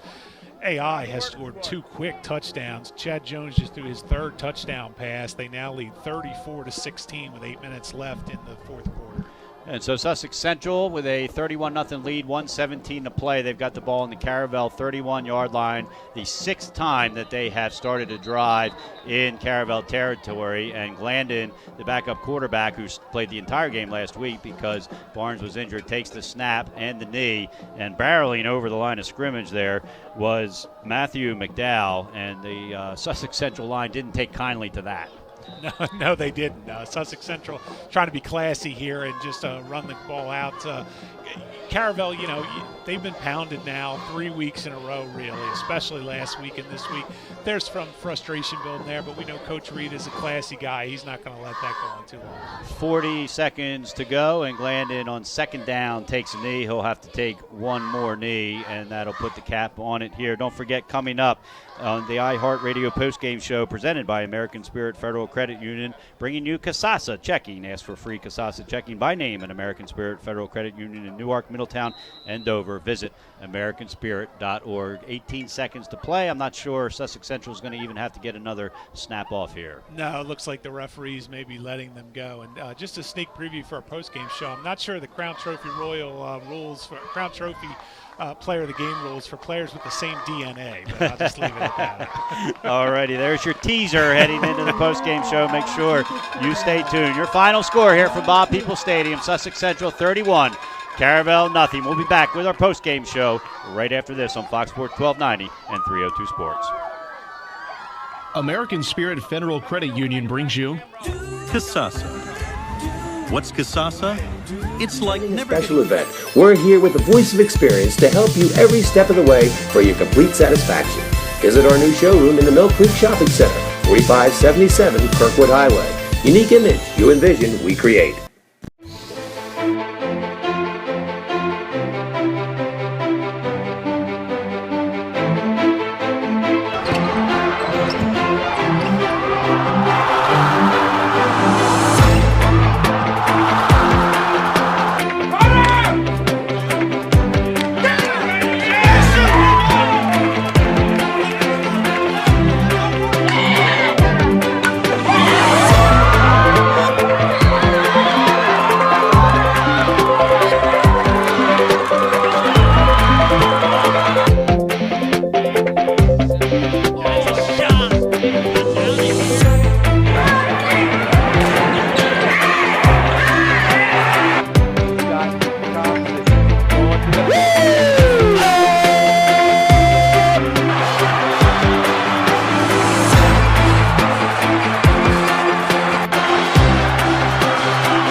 will take off with a 31-0 lead, and really what was a dominating performance from then start to finish.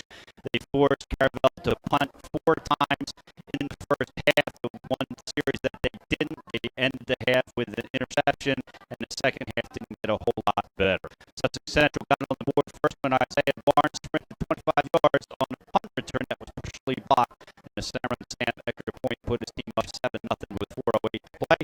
Caravel was 3 and out on the next series, and Isaac Barnes found Shaheed Williams on a 25-yard pass to put the team up 14-0. Another 3 and out by Caravel, and Isaac Barnes with another touchdown pass, this time to Dominique Smith, a 3-yarder, and that's how the half ended 21-0.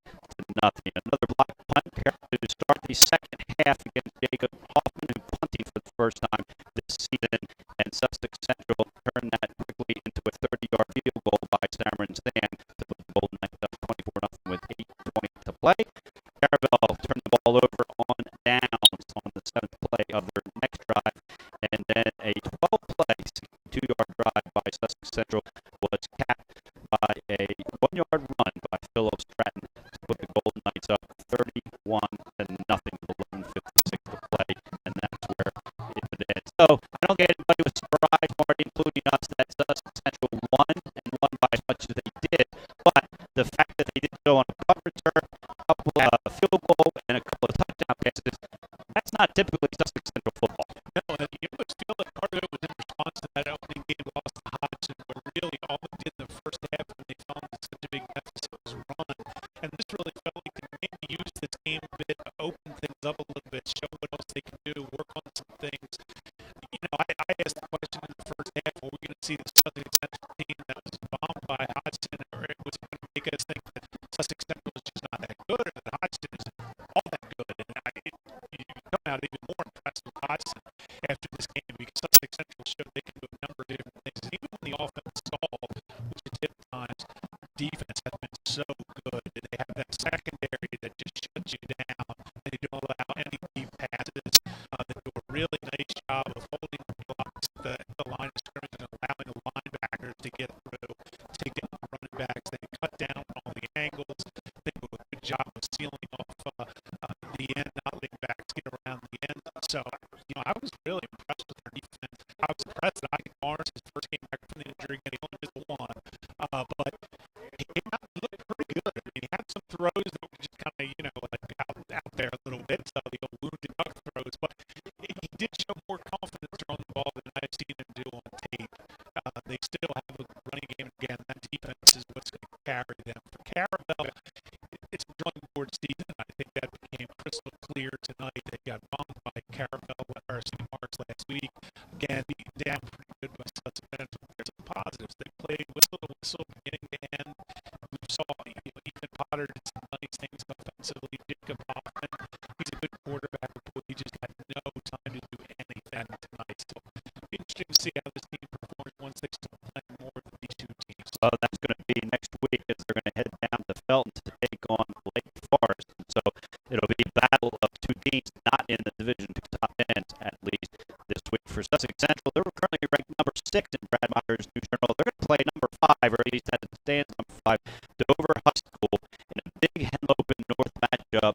Dover High, of course, is 2-0. They play at Concord. Now they're 2 wins over. Let's, put it out there. We're against Division II teams, but Archmere and Woodbridge, 2 of the better 2 Division II teams in the state. So they'll be up at Concord tomorrow. And either way, the result of that game, this Sussex Central Dover High game is going to be a big one next week. When we come back, we'll announce the Crown Trophy Player of the Game and talk about our next game here on Fox Sports 1290. Your final score here at Bob Peoples Stadium, Sussex Central 31, Caravel 0. You've been listening to Fox Sports 1290 on iHeartRadio and watching it live on 302 Sports. Life's too short to hate your home. Remodel your home with the pros voted Delaware's #1 home improvement company. Ferris Home Improvements has something for every homeowner at their new showroom on the corner of Kirkwood Highway and Harmony Road in Newark, Delaware. Explore products and layouts with the area's top designers. Touch and feel products that inspire your dream space. Ferris Home Improvements' pride in the details make them the area's best in roofing, windows and doors, siding, decks, kitchens, and bathrooms. Want a professional, no-pressure remodel? Go see the best at the Big Shamrock on Kirkwood Highway. Ferris Home Improvements. Quality workmanship from a neighbor you can trust. Our airmen and their families with financial tools to help provide financial stability. Else in the country. I promise to make a positive difference in your financial life, from helping you to lower your payments to discovering ways to help you save for your children's future. From the needs of college students and first-time auto buyers, I promise to identify and take ownership of your needs. Local people, local decisions. Dover Federal Credit Union. As a military wife, I love helping our airmen. Hi, I'm Scott Cameron from Solo Concepts. Solo Concepts is an award-winning restaurant group on the culinary coast with 10 locations. We're a chef-driven group. Come check us out. See you soon. Solo Concepts believes in the vision of our founder, Matt Haley. Cook beautiful, simple food, develop the people we work with, and make the world a better place. Solo Concepts on the culinary coast with 10 locations. From Lewis, Delaware to Fenwick Island. Come check us out.